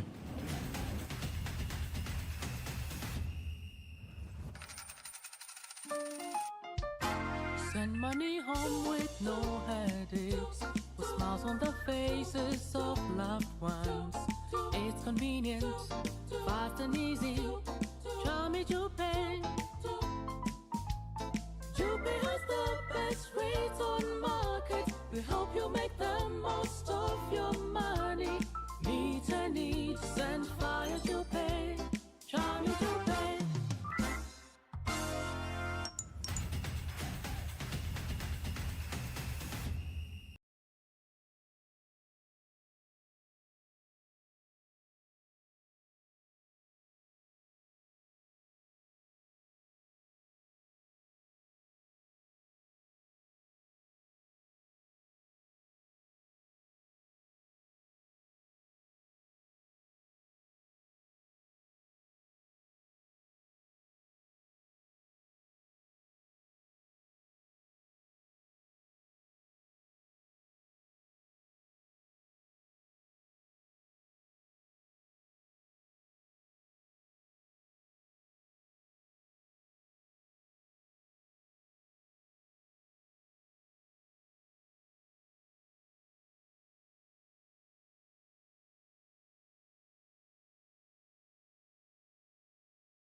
Welcome back. This is still the Jupay Podcast Live. My name is Nathan Kwao. I'm riding solo up until the end because Daniel Cranting and coach have had to leave. They have other important assignments to get to.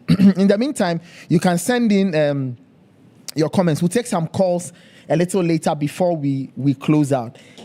Where we had Fento Tahiru on the line, but he's on the move, so the connection is kind of choppy and it's a little difficult keeping him. But I think that he's made his point, right? Now, I'll touch on one thing before we proceed, right, to read comments and then I take your calls. Okay, I'll touch on one thing. Fento mentioned it, Daniel Cranting also mentioned it, but I'll mention it for the purposes of the viewers, right? So people get a fuller understanding of what happened. So this is what we know.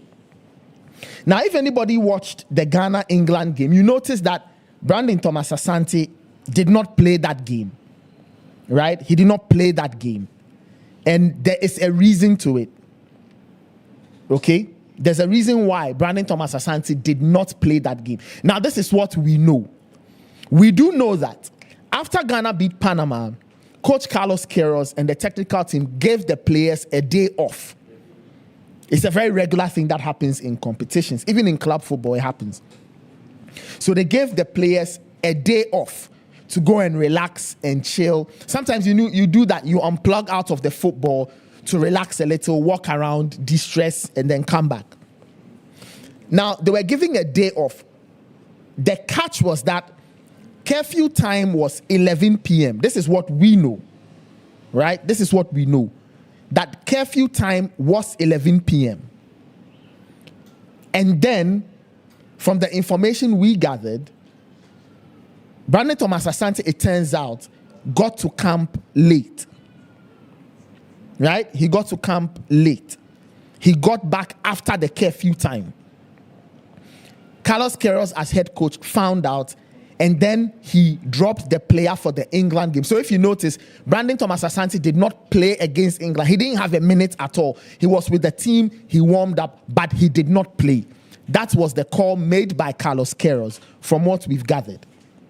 Right? So Brandon Thomas Asante was dropped solely for the England game simply because he came back from town late. He missed the curfew.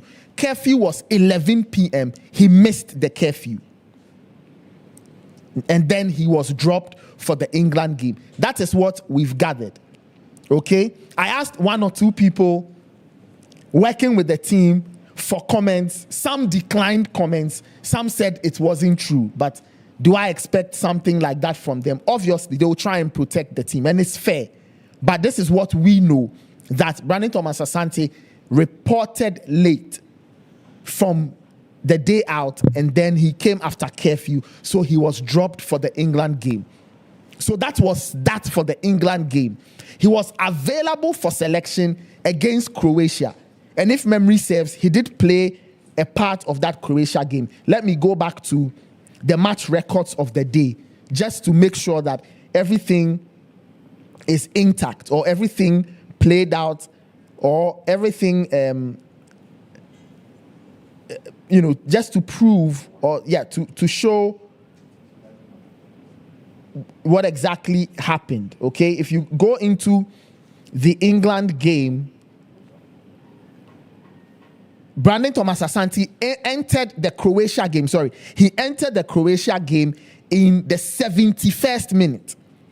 In the 71st minute, he replaced Jordan Ayew in the 71st minute. So going over the story again, players get a day off.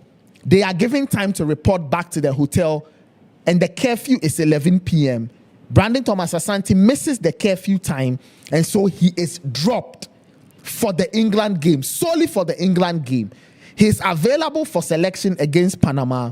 He plays 19 minutes of the game against Panama. And then in the game against Croatia, he doesn't play at all. As for that one, nobody knows why he didn't play the game against Colombia. Carlos Queiroz was asked by my colleague Gary Al Smith, and Carlos Queiroz said that Brandon Thomas Asante played when it was necessary. That was Carlos Queiroz's answer to the question of why Brandon Thomas Asante did not play. his answer was he played when it was necessary. So in Carlos Queiroz's mind, Brandon Thomas Asante was not needed for the Colombia game. That is how I distilled that information. I don't know how you interpret it, but Carlos Queiroz said that Brandon Thomas Asante had played when it was necessary. So that is the story of Brandon Thomas Asante in terms of the World Cup. He was dropped for the England game because he missed the curfew. And then he played 19 minutes against Croatia. He entered that game in the 71st minute. For Jordan Ayew, he played 19 minutes. Now, I'm stating these details so we are very clear of the timeline of events. The player was dropped solely for the England game, played 19 minutes or so against Croatia. He did not play at all against Colombia. And when Carlos Queiroz was asked, Carlos Queiroz's response was that Brandon Thomas Asante had played when it was necessary. So that is the story of Brandon Thomas Asante. Concerning Jonas Adjetey, we are yet to find out if there is a deeper story. We are yet to find out if there is a deeper story. Now, even before Jonas Adjetey, let me go back to Brandon Thomas Asante's story. Okay? Now, he also, according to the information that I have, he asked why he wasn't getting minutes.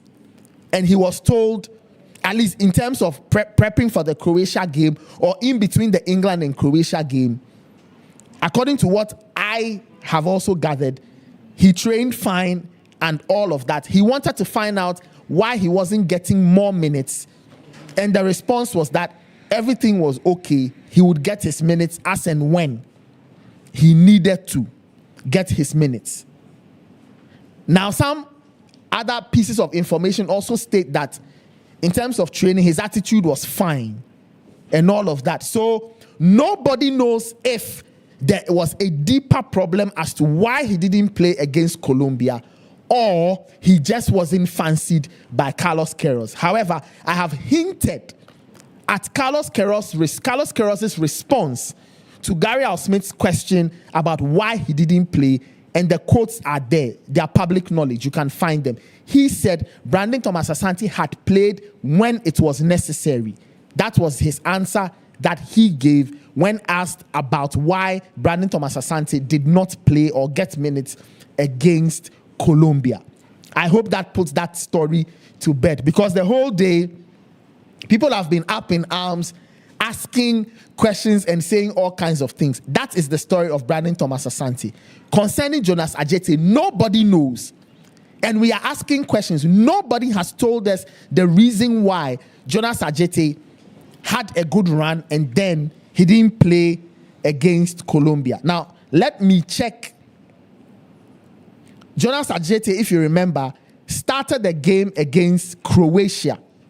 He played the game against Croatia and he didn't feature against Colombia.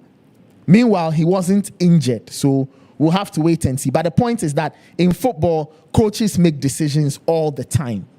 But we are yet to understand if there was a specific reason why Jonas Adjetey did not play again for the Black Stars after the Croatia game. If you remember, Jonas Adjetey was substituted in the 46th minute. In the 46th minute against Croatia. So that is the story of Jonas Adjetey, and that is the story of Brandon Thomas Asante. I hope it puts to bed all the rumors and all the speculation. They'll say that the speculation is from us journalists, but really we've laid everything on the table. So you now understand what exactly went wrong with Brandon Thomas Asante. Let me read some comments and then we'll open the phone lines one final time, and then we call it a show on today's episode of the Jupay Podcast Live. Let me go through some of the comments that have come in across the various platforms. This one says, looks like our coach didn't have an answer after Senaya came off and the momentary lapse of concentration after the Senaya sub became our undoing. This one is from Isaac from Tema. He says, how come Jordan stayed so long? Okay, we'll have to find out. This one says, Colombia has worse finishing than us. They should have scored 4. This one says, the coach should make sure he doesn't come back. Hey. Let me read this one. This one says, Coach, tell us what happened to Brandon Thomas Asante. Well, I just explained what happened to Brandon Thomas Asante. Another message says, how long can a player have a bad day? He says, Jordan, Sulemana, and co have had bad days for years. I see.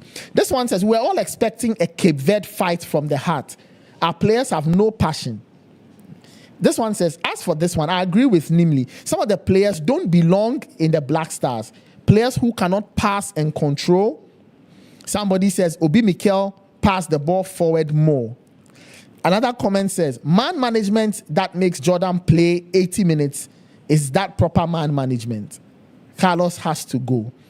This one says, I was against the collapse of Sibo, Jordan, and Fatal. They played a season fighting relegation, and somehow they got called up to the national team. Well, I don't know if relegation negates a player's opportunity to play for the national team. All right, this one says, let's be honest here. Coach Keros wasn't prepared.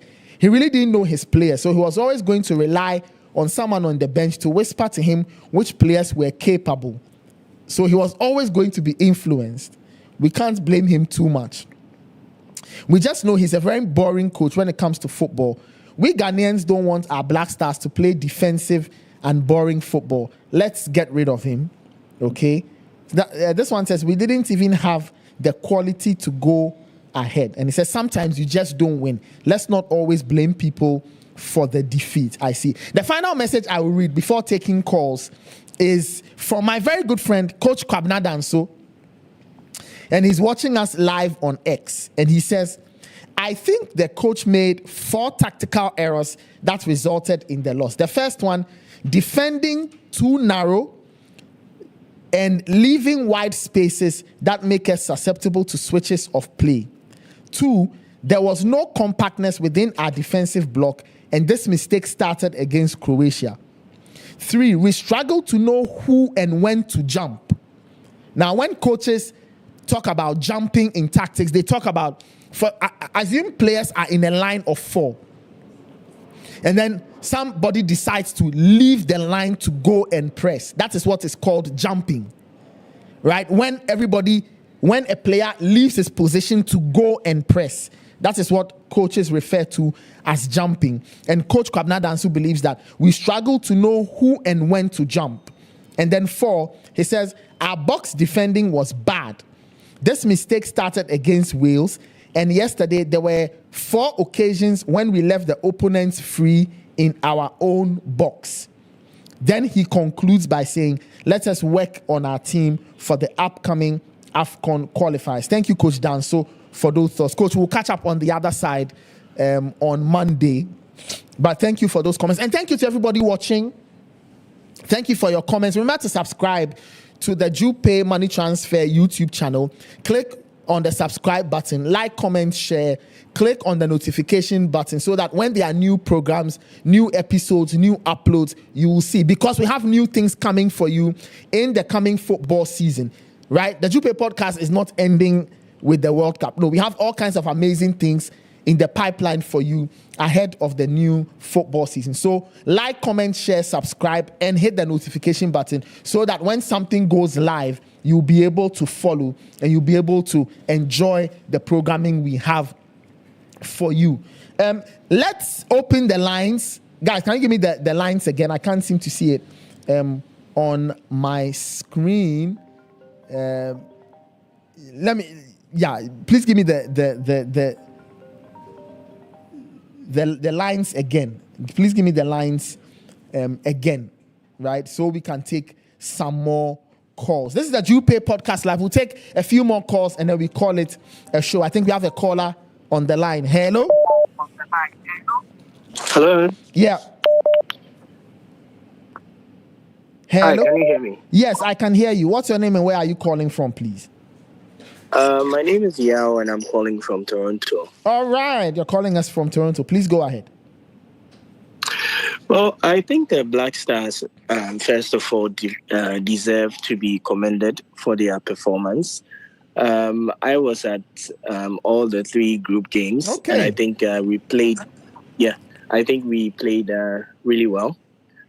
One thing I would want to understand is the Ghanaian mindset in deciding to choose Colombia over facing Portugal. Aside the Partey issue, I think Portugal would have been an easier force compared to meeting with Colombia. But all in all, I think we played well. So we have to pick the positive sides from our performance in this tournament. And in moving forward, we have to get players to come together as a unit and look forward to the AFCON, which would come up, and also 4 years' time, the World Cup that participating. So just congratulations to the Black Stars. That's it. So much. Let's take some more calls. Plus 1-302 6810800 plus 1-302 681 0800. This is still the Jupay Podcast Live. My name is Nathan. I'm riding solo because my colleagues have had to leave to take care of some business. Let me take this caller. Hello? Hello, Nathan. Good evening. Yes, good evening. This is Isaac calling from Brighton and Hove. All right, Isaac, please go ahead. The key have left the studio. However, I just wanted to have a discussion with you with regards to the game yesterday, and I just want to give me some few minutes so we can have just normal discussion. So my issue is Carlos Queiroz has coached to the highest level when it comes to football, right? Yep. And he understands what it takes to play transition football. And so if you know that you're coming into a country where we have a bad defensive shape, and the first thing to do is to build a good defensive framework, the next thing is to find players that will be able to transit and ensure that we become more potent up front. Because even under Ferguson, United was not a team that overly possessed the ball, all right? But what they were very good at was when they're able to break in transition, how quick they were able to go. So I was expecting that at least that same level of understanding be brought into the Black Star setup. And that is where I have an issue with the players that we're taking into the World Cup. All right. I think it's over now, and now we can really remove the speck out of our eyes and now critique certain areas where it needs to be critiqued. I'm not saying he's a bad coach, but then I was thinking that why don't we have players who are technically sound, able to at least control the ball and move the ball quicker? Nathan, do you understand my point? Mm-hmm. Because we have watched football over a long time. I watched the Inter Milan of 2010 and what they did to Barcelona. I've watched what United did to Arsenal at the Emirates in the Champions League semi-final. I have watched the 1994 final between Barcelona and AC Milan, the Catenaccio system where Capello beat Barca 4-0.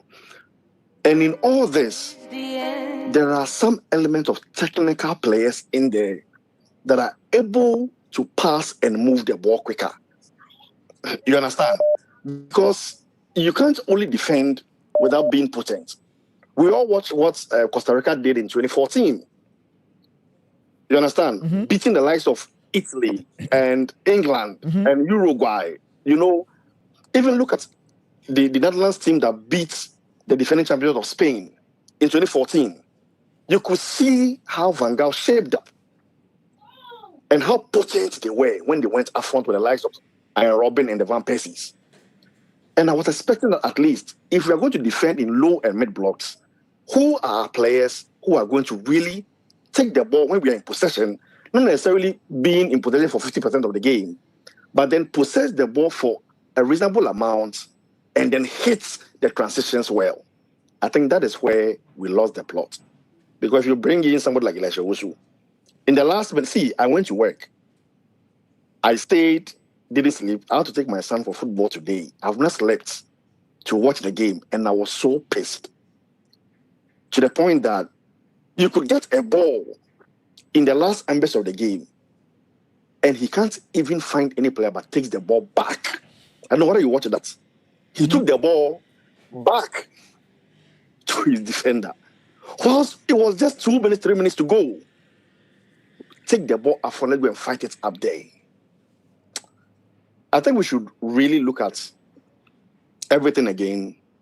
We should reverse engineer everything, and then sit down properly as a country and restructure our football. If we're going to go this way,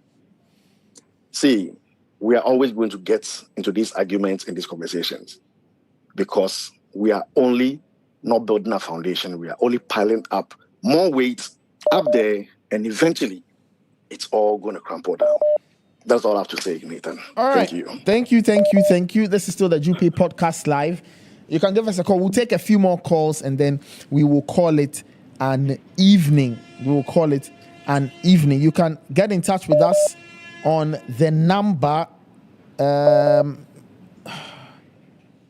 Yes, on the number plus 13026810800. Hello. Hi, Nathan. Hi, Coach. Yeah, Coach and Daniel have left, so I'm riding solo. But okay, what's your name and where are you calling from, please? Nanajum, I'm calling from Denver, Colorado. All right, please go ahead.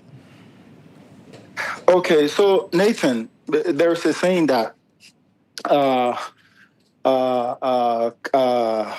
forgot what I was about to say, but I'll go back to it. But what I really wanted to say that we lost.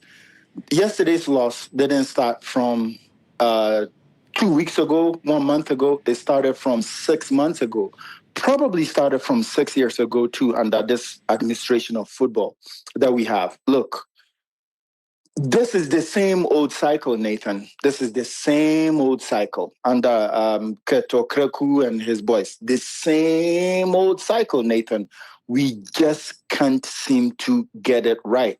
For me, this coach, I don't want to see this type of football again, Nathan. With all due respect, I know he was brought in for a job and he did it well, but I do not want to see this type of football again. Nathan, yesterday we were watching with different nationalities from all over the world, and everybody was saying, my goodness, Ghana is poor. Nathan, 90 minutes, 0 shots on target. Why? Nathan, why? Look, if we go ahead with this coach, it's going to be the same thing. Carlos Queiroz, if you look at his career profile, all of his teams, they play the same type of football. For us to be really be effective, we have to have more technical players. But at the moment, we just don't have anybody.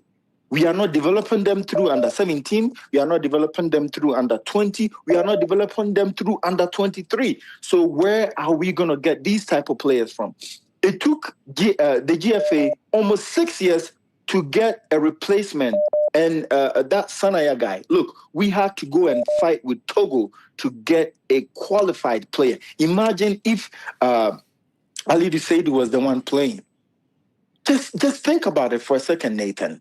All of us, including the GFA, the sports minister, we all have to sit again and say, look, everything has fallen apart. Let us start from scratch. Let's start casting our net wide. Look, there are so many Ghanaians all over the world who have kids that want to represent their country. If you look at Morocco, about 22 out of those 26 players were not even born from Morocco. Okay, it's all well and good, and I'm happy you've mentioned the Morocco thing. But you see, there are two sides to it. So even though there are young Moroccans born outside the country, Belgium, Spain, wherever, Netherlands, wherever, the point is that when you approach this Moroccan boy who is 10, who is 11, who's 12, what project are you selling to this boy? What do you have to show? What do you have to show to this boy that if you come and play for us, it works well for you? Because a lot of these boys have grown up in places where there is a proper football environment. There's infrastructure where they want to play and things like that. So if Morocco goes to tell a boy born in Paris He's 15. He's lived in France all his life. He plays for the France under 16, but his parents are Moroccan. You need to have something to show to him that this is what we have got to offer. You understand? So going to talk to these kids who are born outside, it's all well and good. But if we bring them here, or if or when we bring them here, what are we offering to them? What exactly are we giving? So why would they want to come and play for us? We don't even have a training facility for the Black Stars. And Nathan, this is 2026, so not 1995 for Nathan. 2026, nothing. Nothing, Nathan. Look, I feel bad for somebody like Semenyo. Look, this England team, man, Semenyo can easily get in and start. I'm telling you. So he's probably thinking, oh my goodness, maybe I should have waited a little bit before I chose Ghana because, I mean, we are just a Nathan, we are not, like us, no, like every tournament we go now, we began so hyper and that's it, and then we go spend money and we come back. But I mean, we can only talk about it. The people that are involved, the people that we pay them to do a certain type of job, they have no interest. This is all good to them. This is all nice to them. But I mean, it's really, really disappointing that, all of us, our World Cup has come over because at this point, I have no interest, Nathan. I have no interest. All right. Thank you, Nathan, for calling. Quite interesting. All right. This is still the Jupay Podcast Live. My production team, how many more calls should we take? We should take 2 more calls and then we wrap up. All right. Let me take 2 more calls. 2 more calls. This is still the Jupay Podcast he's Live. Thinking, oh my goodness, maybe I should have waited. Let me get this caller. Hello. Hi. Yes. Hi. What's your name and where are you calling from? My name is Tom. I'm calling from Liverpool. All right. Calling us from Liverpool. I see. Please go ahead. So, I think our biggest problem is Keto Kraku and the GFA. I see. Because of lack of investment. I don't blame Coach Carlos so much because he was called in at a very late time. But though we've given you the team to coach, you should have at least played your best guys. Why was he playing Jordan Ayew? You see, after the game here, after we played against England, most of my colleagues were so praising Ghana for playing that low block. They were so frustrated here. So I was thinking maybe he would just hold on to that tactics. But look at the way he was just disgraced as the whole of yesterday. So basically, I think... Hello. Hi. So I think to go ahead, we should just do away with Coach Carlos and we should start from the beginning. We couldn't qualify for AFCON. We disgraced ourselves in Côte d'Ivoire. So now what are we going to do again? The government should just kick out Keto Kraku so that FIFA suspends that and we start afresh again. I'm so angry. Okay, let me ask you a question. Okay. Now, even if the government interferes, and the government will not, let me tell you the harsh truth, the government will not do it. Even if the government does it, and the government kicks out Keto Kraku, where is the new FA boss going to come from? Yeah, so they should make a new rule that anyone should apply. It shouldn't be like you should be having a team or you should be affiliated to a team before you can. Because, Coach Nimley and even the former players are Samuel Jan and those, they can manage the GFA for us. Okay, do you know that it is how our GFA is set up, right? In other countries, for example, in Côte d'Ivoire, I know that ex-players applied. I'm sure they have their own way of doing things. So I'm just painting the picture so you understand the reality we face as a country, that currently the way the football thing is structured, it is somebody from that same association or that same group who will get to lead. It's like, for example, when you have the lawyers association, would they go and pick somebody who is not a lawyer to come and head the association? I understand, but why are we not copying from best practice from other European countries and other African countries? Brilliant. So that is a question for the people I call the Football Republic. They will have to, you see, the problem for Ghana football to be saved, it has to be saved from the inside. It is the football people who have to wake up one day and say, you know what, we don't like this structure. We don't like the way things are done. So we want to change. But clearly, they are not interested in making a change. They like how things are. Yeah, they like that 128 people go and decide on how football is run because it is their association, which is true. But they also forget that we are all very interested in all of it. So for that to change, the Football Republic itself has to want to change. I understand, Ethan, but we had a template. Late Ben Kofi did it for us, 5 years development plan. Yes. By then, it wasn't the football people who were choosing our GFA presidents. It was the government. And then after what happened? If this is fine, if this is not working, why are we not supposed to go back? So again, even if it is not the Ghana template, why not copying from the other, other countries? I'm telling you that. You see, I'm telling you that for that change to happen, the change you want and the change everybody wants, it must come from the football people themselves. Do you understand what I'm saying? I do understand. Very unfortunately, they will not do it. They are causing so much pain to us. So until the football people themselves decide that, look, we want this. Okay, they went to a Congress and approved a third term for the GFA boss. I didn't approve it. You didn't approve it. The president of the land didn't approve it. It was the same football people. So we can get government to intervene. The problem is the Football Republic. It's so painful, my dear. You see, I slept. I couldn't even sleep. I just fought this man. Just relax. Anyway, I went to work. Relax. Just take it easy. No. Just take it easy. They are causing so much pain to us. All right. Thank you very much. All right. Let me take my final caller. You know, I find the whole thing really interesting. Anyway, let me take this caller and then I'll do like 5 minutes of just sharing my opinions on this. Hello. Hello. Yes. My name is Abdul. I'm calling from Southern California. Okay, you're calling us from SoCal. I see. Which part of Southern California are you calling us from? Do you know Southern California? I'm saying which part of Southern California? Not Orange County. Orange County. Anaheim. Okay. Yeah. Anaheim. That's Anaheim. That's the state capital, right? No.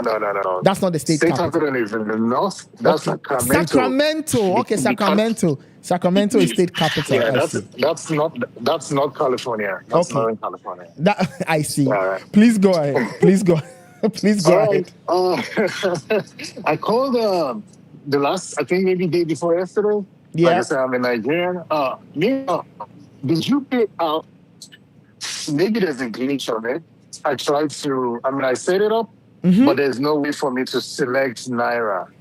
Oh, okay. Yes. Okay, you know what? So you may need to let them know. My technical team has taken note of your details.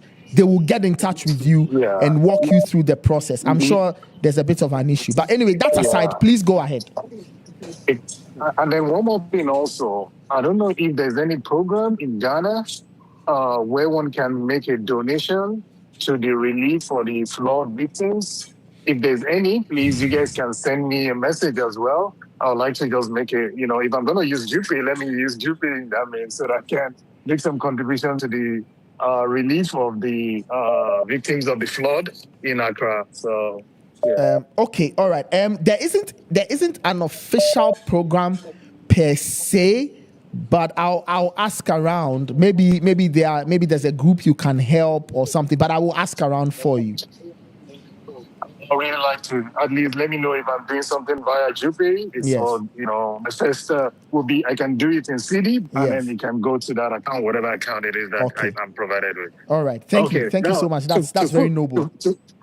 To football matters now. I think people are overcritical of this team. This team has done well.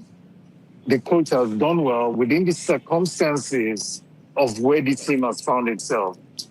And I think the Ghanaian team is lacking in belief and bravery. And that is born out of the pressure that is coming from the entire country and the fans. And also,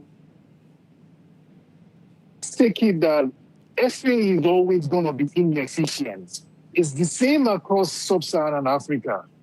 Our FAs are, I don't want to use the wrong word here. They are all not capable, completely incapable FAs. There's nothing we're going to do about it. How do we circumvent the situation? I think there's a possibility where the sports ministry in Ghana should lean on the FA to appoint a better coach, a good coach that can make the players work very, very hard. Ghana does not lack talent. Cape Verdean players are not better than any Ghanaian player. Ghana's team at this World Cup is possibly, if I'm given to rank in terms of talent profile, Ghana possibly will be in the top 10 in terms of talent. So there's nothing about, we don't have technical players. Jonas Agete, I don't know how to pronounce all the Ghanaian names. Yeah. From Prepa. No, that is not the case. These guys are innately talented. They by their own will and their skills, they found themselves playing in top leagues in Europe. They are very good. Name all of the 26 players that Ghana took to the World Cup. Name all of the 26 players that Cape Verde took to the World Cup and tell me if any of those Cape Verdeans have more talent, than Ghanaian players. No. What they had was hard work and bravery. Hard work and bravery. They worked super. In fact, yesterday I thought I said, no, these guys need to be tested for, performance enhancement drugs. Yeah. Because they were so brave. That was so the belief and the bravery and the hard work is what is lacking. Ghana, the sports ministry needs to rise above the inefficiencies of the FA and get to hire a coach that is willing to work very, very hard. Will make players work 5 times as hard as they are currently working, and you guys will see the changes. So all of these, I know that people are passionate, people want to pick on individual players. No. This is not how to move forward. It's good. The coach was brought in to really do a job, and everybody in Ghana should be proud. Every single person in Ghana should be proud. This coach brought in a team that was collecting 5 goals against a poor Austria side to a team that England could not even beat. So you guys should be very proud of what your team has done. Okay. Nobody should put down any of those players. Nobody should put down the coach. But this is not the coach that Ghana needs moving forward, because he's not a coach that will bring out the Ghanaian flair. You need a hardworking, young coach that will work with the players, work with all of the Ghanaian talents across the entire world, and you guys will see results. Okay. And it's got to be somebody who is not willing to compromise. So, and the person must be willing to play politics as well. And the politics that needs to be played is that somebody must be willing to bend the arms of the FA leadership. And the only way to bend the hand of the FA leadership is for the sports ministry of Ghana to be the one to, because I'm sure they are the ones still paying the FA. The FA doesn't make all the money to support Ghana football. No, does it happen like that? In Ghana, no. In Ghana, the FA only gets, the FA technically doesn't get any money from the government. So, for example, in a national team context, right, the FA submits a budget.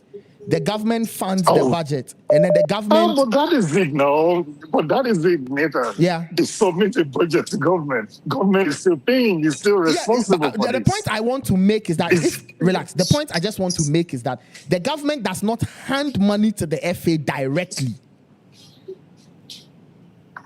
So who does the government hand money to? Very good. So, for example, in a tournament environment, like say the World Cup, right? This has been the practice for many years. there is an accountant who travels or an accountant from the sports ministry who goes with the team, right? And if there's any spending to be done, it is that accountant who doles out the money and ensures that all spending is done, or whatever, all paper evidence comes to him, and he signs off all expenses. Even way better. Even way better. You understand? So that's how. Yes. So that's how it works. Yeah. And then the FA in Ghana absolutely. makes money in 3 different ways. So they make money internally through their fines, transfer fees, registration fees, and then they also get money from CAF and then FIFA. what the FIFA gives Yes, them. yes, Yeah, yes. CAF and FIFA gives them. Yes. So ultimately, I mean, just drawing the lines of responsibility. Yes. The government is still responsible for part of the budget of funding football in Ghana, yes, and right? in Ghana, the government is responsible Because for paying coaches. The coach. Yes. So that is where we draw the line here. Mm-hmm. If the government is responsible for funding the coach, let it get people that are not. Yes. So the government needs to have a say in who the coach is. Absolutely. Okay. Absolutely. In this case, in this unique case of Carlos Queiroz, I can tell you that the government was very interested in this Carlos Queiroz episode. That I can tell you. We understand, but you know the Carlos, Nathan, the Carlos Queiroz's case, it's a phobia. It's somebody that Ghana needed someone to help stop the rot, to help rally the country, get the team to believe in, whatever project it is, and then move forward, because everything was going downhill under Otto Addo. Everything had even gone downhill under Otto Addo. The team was, completely lost belief and was conceding 5 goals against a very poor Austrian side. Now, but there's a way, like I'm saying, that the FA will not do the right thing. Just like the FA in Nigeria, they will never do the right thing. And that's why in Nigeria, the Sports Commission, the National Sports Commission, they are the one that they hired the coach. They hired Sekushel. So Sekushel is a little bit above the FA. So it doesn't get subjected to the decisions of who he gets to pick for the team. So they can now make their own decisions. The coach can make his own decision on who to pick, but there must be a coach that they have a philosophy of working hard and they can work hard with the talents in Ghana. If that happens, believe me, Ghana will be a very strong team competing at the next Nations Cup. Because tell me, you people are saying, I hear the coach. The coach is over patriotically sentimental. That is not how to treat football. You say, this boy, he cannot trap football. He cannot control football. No. These guys play they've learned through the ranks in Ghana. They've gone to play in top leagues in Europe. They can do the bare minimum. I'm telling you again, none of the players in Cape Verde has more talent than Ghanaian players. But it's just the way the pressure is coming from the whole country, from the fans. Everybody has got an opinion. And then everybody feels that, no, R32 Seydou is not good. He doesn't know how to control the ball. Kwesi Sibo is not good. No. Let's get a coach that will bring out the best in these talents and things will happen. Before, the transition used to work very well. From under 17 to the under 20s. But hey, you and I know Ghana and Nigeria, we used to play with overage players in those competitions. So things have changed. Yes. We used to play with massively overage players in those competitions. But things have changed. Most of the young players are now finding themselves, in academies. I work in a company in the US. It's a talent agency business. The day I saw a roster of the player, one of the talents that my organization is managing is Caleb Urenchi. Do you know how proud I was? Do you know how proud I was? I'm sure if you find out, you'll possibly be able to trace the company I work for. Just find the company that is managing Caleb Urenchi. Okay. The day I saw him on the list, when they brought out the list of the roster of everybody that are the talents that will be involved in this 2026 World Cup, and I saw Caleb Urenchi, I said, wow. So this guy is in the radar of my organization. I was super proud. I was super proud. In fact, in a meeting, I was telling some of the guys, I said, "Wow, that's somebody from my neighborhood. that is a client of of my organization." So there's nothing about we don't have talent. This one cannot. Why this one should never be in the national team? No, these guys are all playing. What is the guy in Victoria Pleasant? The number 9. Yeah, what's his name? Prince Kwabena. Kwabena. Yeah. Kwabena. Come on, my friend. That is a super talent. You have Brandon Thomas Asante. Come on, guys. Sometimes I just wonder about how you Ghanaians are configured. You have got the best talents, and then you are always between that this one cannot control the ball, this one cannot pass. No. Right? Let the country, let the journalists, let the people in football, you, Chief, all of them. Coach, all of them. Let them use their influence to tell the government responsible for hiring the coach. Write your papers to them. Give them your recommendations. Do your own research. These are the coaches we believe are hardworking, can work with the African talent, and can bring the best out of the African. It doesn't have to be a high-profile coach. The best coaches for Ghana have been the ones from Eastern Europe. Ghana can go get hardworking coaches that can work with the local talents and bring out the best in these players. I didn't see anything wrong. I knew that if Ghana continue to play the low block, because I mentioned it when I called the last time, that Ghana were going to be beaten. And Dan was saying, we will continue to play our handball. No, it was so obvious when a team does not even offer anything. Nigeria played handball at the 2023 Nations Cup. We did, but we had a way to play forward. And we got to the final. We played 3 at the back at that Nations Cup, but we got to the final of that Nations Cup because we had a very designed way to get to to play forward and score goals. When a team does not even attack at all, it's a disaster. Okay. But let's take it. Ghana has done very well. Please, you guys should not berate any player. You should not make anybody feel bad. You guys should applaud the team. They've done massively beyond what anybody could, believe they will achieve. Give them their props. Let them feel loved, and then take it from there. All the best, guys. You're doing a great job. Thank you so much. All right. Thank you so much. And please don't forget to get back to me on those things that we discussed earlier, sir. Okay. All right. Thank you so much. And I think we'll call it an evening on the Jupay Podcast live. Very interesting, very interesting comments. Coming in, people saying all kinds of things. Look, this will be my final take on this. See, as I told the caller from Liverpool, Ghana football can only change, right, when 2 things happen. The first thing is that the people in the football republic, or the people I call the football republic, they must want the game to be better. Once they want the game to be better, they will draft policies and enact laws and do things that will help the association put football on the right foot or the right footing, right? The other thing that will help Ghana football is that we need to have a government that is more interested in the development of the game, other than just it's time for a tournament and let's go. We need to have a government that is interested in putting up infrastructure, because infrastructural work is not a football association's work. It is a government's work. All over the world, infrastructure is built by governments, local authorities. Those people, they are part of the government architecture. So we need to have a government that is very interested in developing football and developing it well.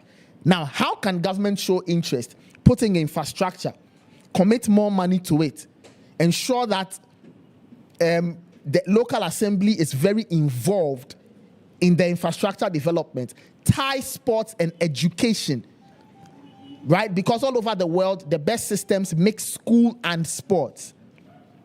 And then show a bit more interest in the appointment of national team coaches. Do not just leave it to the GFA Exco. No. Have a say in it. Have somebody from the ministry who is a coach, a technical person from the ministry, or 2 technical persons, a proper technical director working with the GFA when it comes to coaching appointments. Because if the state is paying, the state must have a say. That's just a summarized version of a few pointers that I think that if we want football to develop, we need to think about all those things. But that's how I wrap it up today on the Jupay Podcast Live. My name is Nathan. Many thanks to my production team, Sean and Chris and all the other guys who made it possible. To Auntie Lou for serving us great refreshments and all. And to you out there for watching, thank you for your comments and your calls. I know the Black Stars are out. Cheer up. These things do happen in football. Let's see what happens to the AFCON qualifiers. But please keep watching the World Cup because the Jupay Podcast Live will still be running. We'll talk about the World Cup, talk about what's happening, the excitement of the World Cup. The World Cup is not over. It's still on. So even though Ghana is out, please watch the World Cup and please keep watching the Jupay Podcast Live. My name is Nathan Kwao. Kindly subscribe to the Jupay Money Transfer YouTube channel. Like, comment, share, hit the notification button, hit the subscribe button, and be abreast of all the wonderful things we have for you. Many thanks to Jupay, your number 1 money remittance service. If you want to send money from the US, Canada, and the UK to Ghana, Togo, Nigeria, Cote d'Ivoire, Kenya, and South Africa, Jupay is what you must use. If you want to meet a need, send it via Jupay. We'll catch you on the next episode. Stay safe, take care. Let's all cheer up. It's not the end of the world. We'll catch you on the next one. Take care and all the best.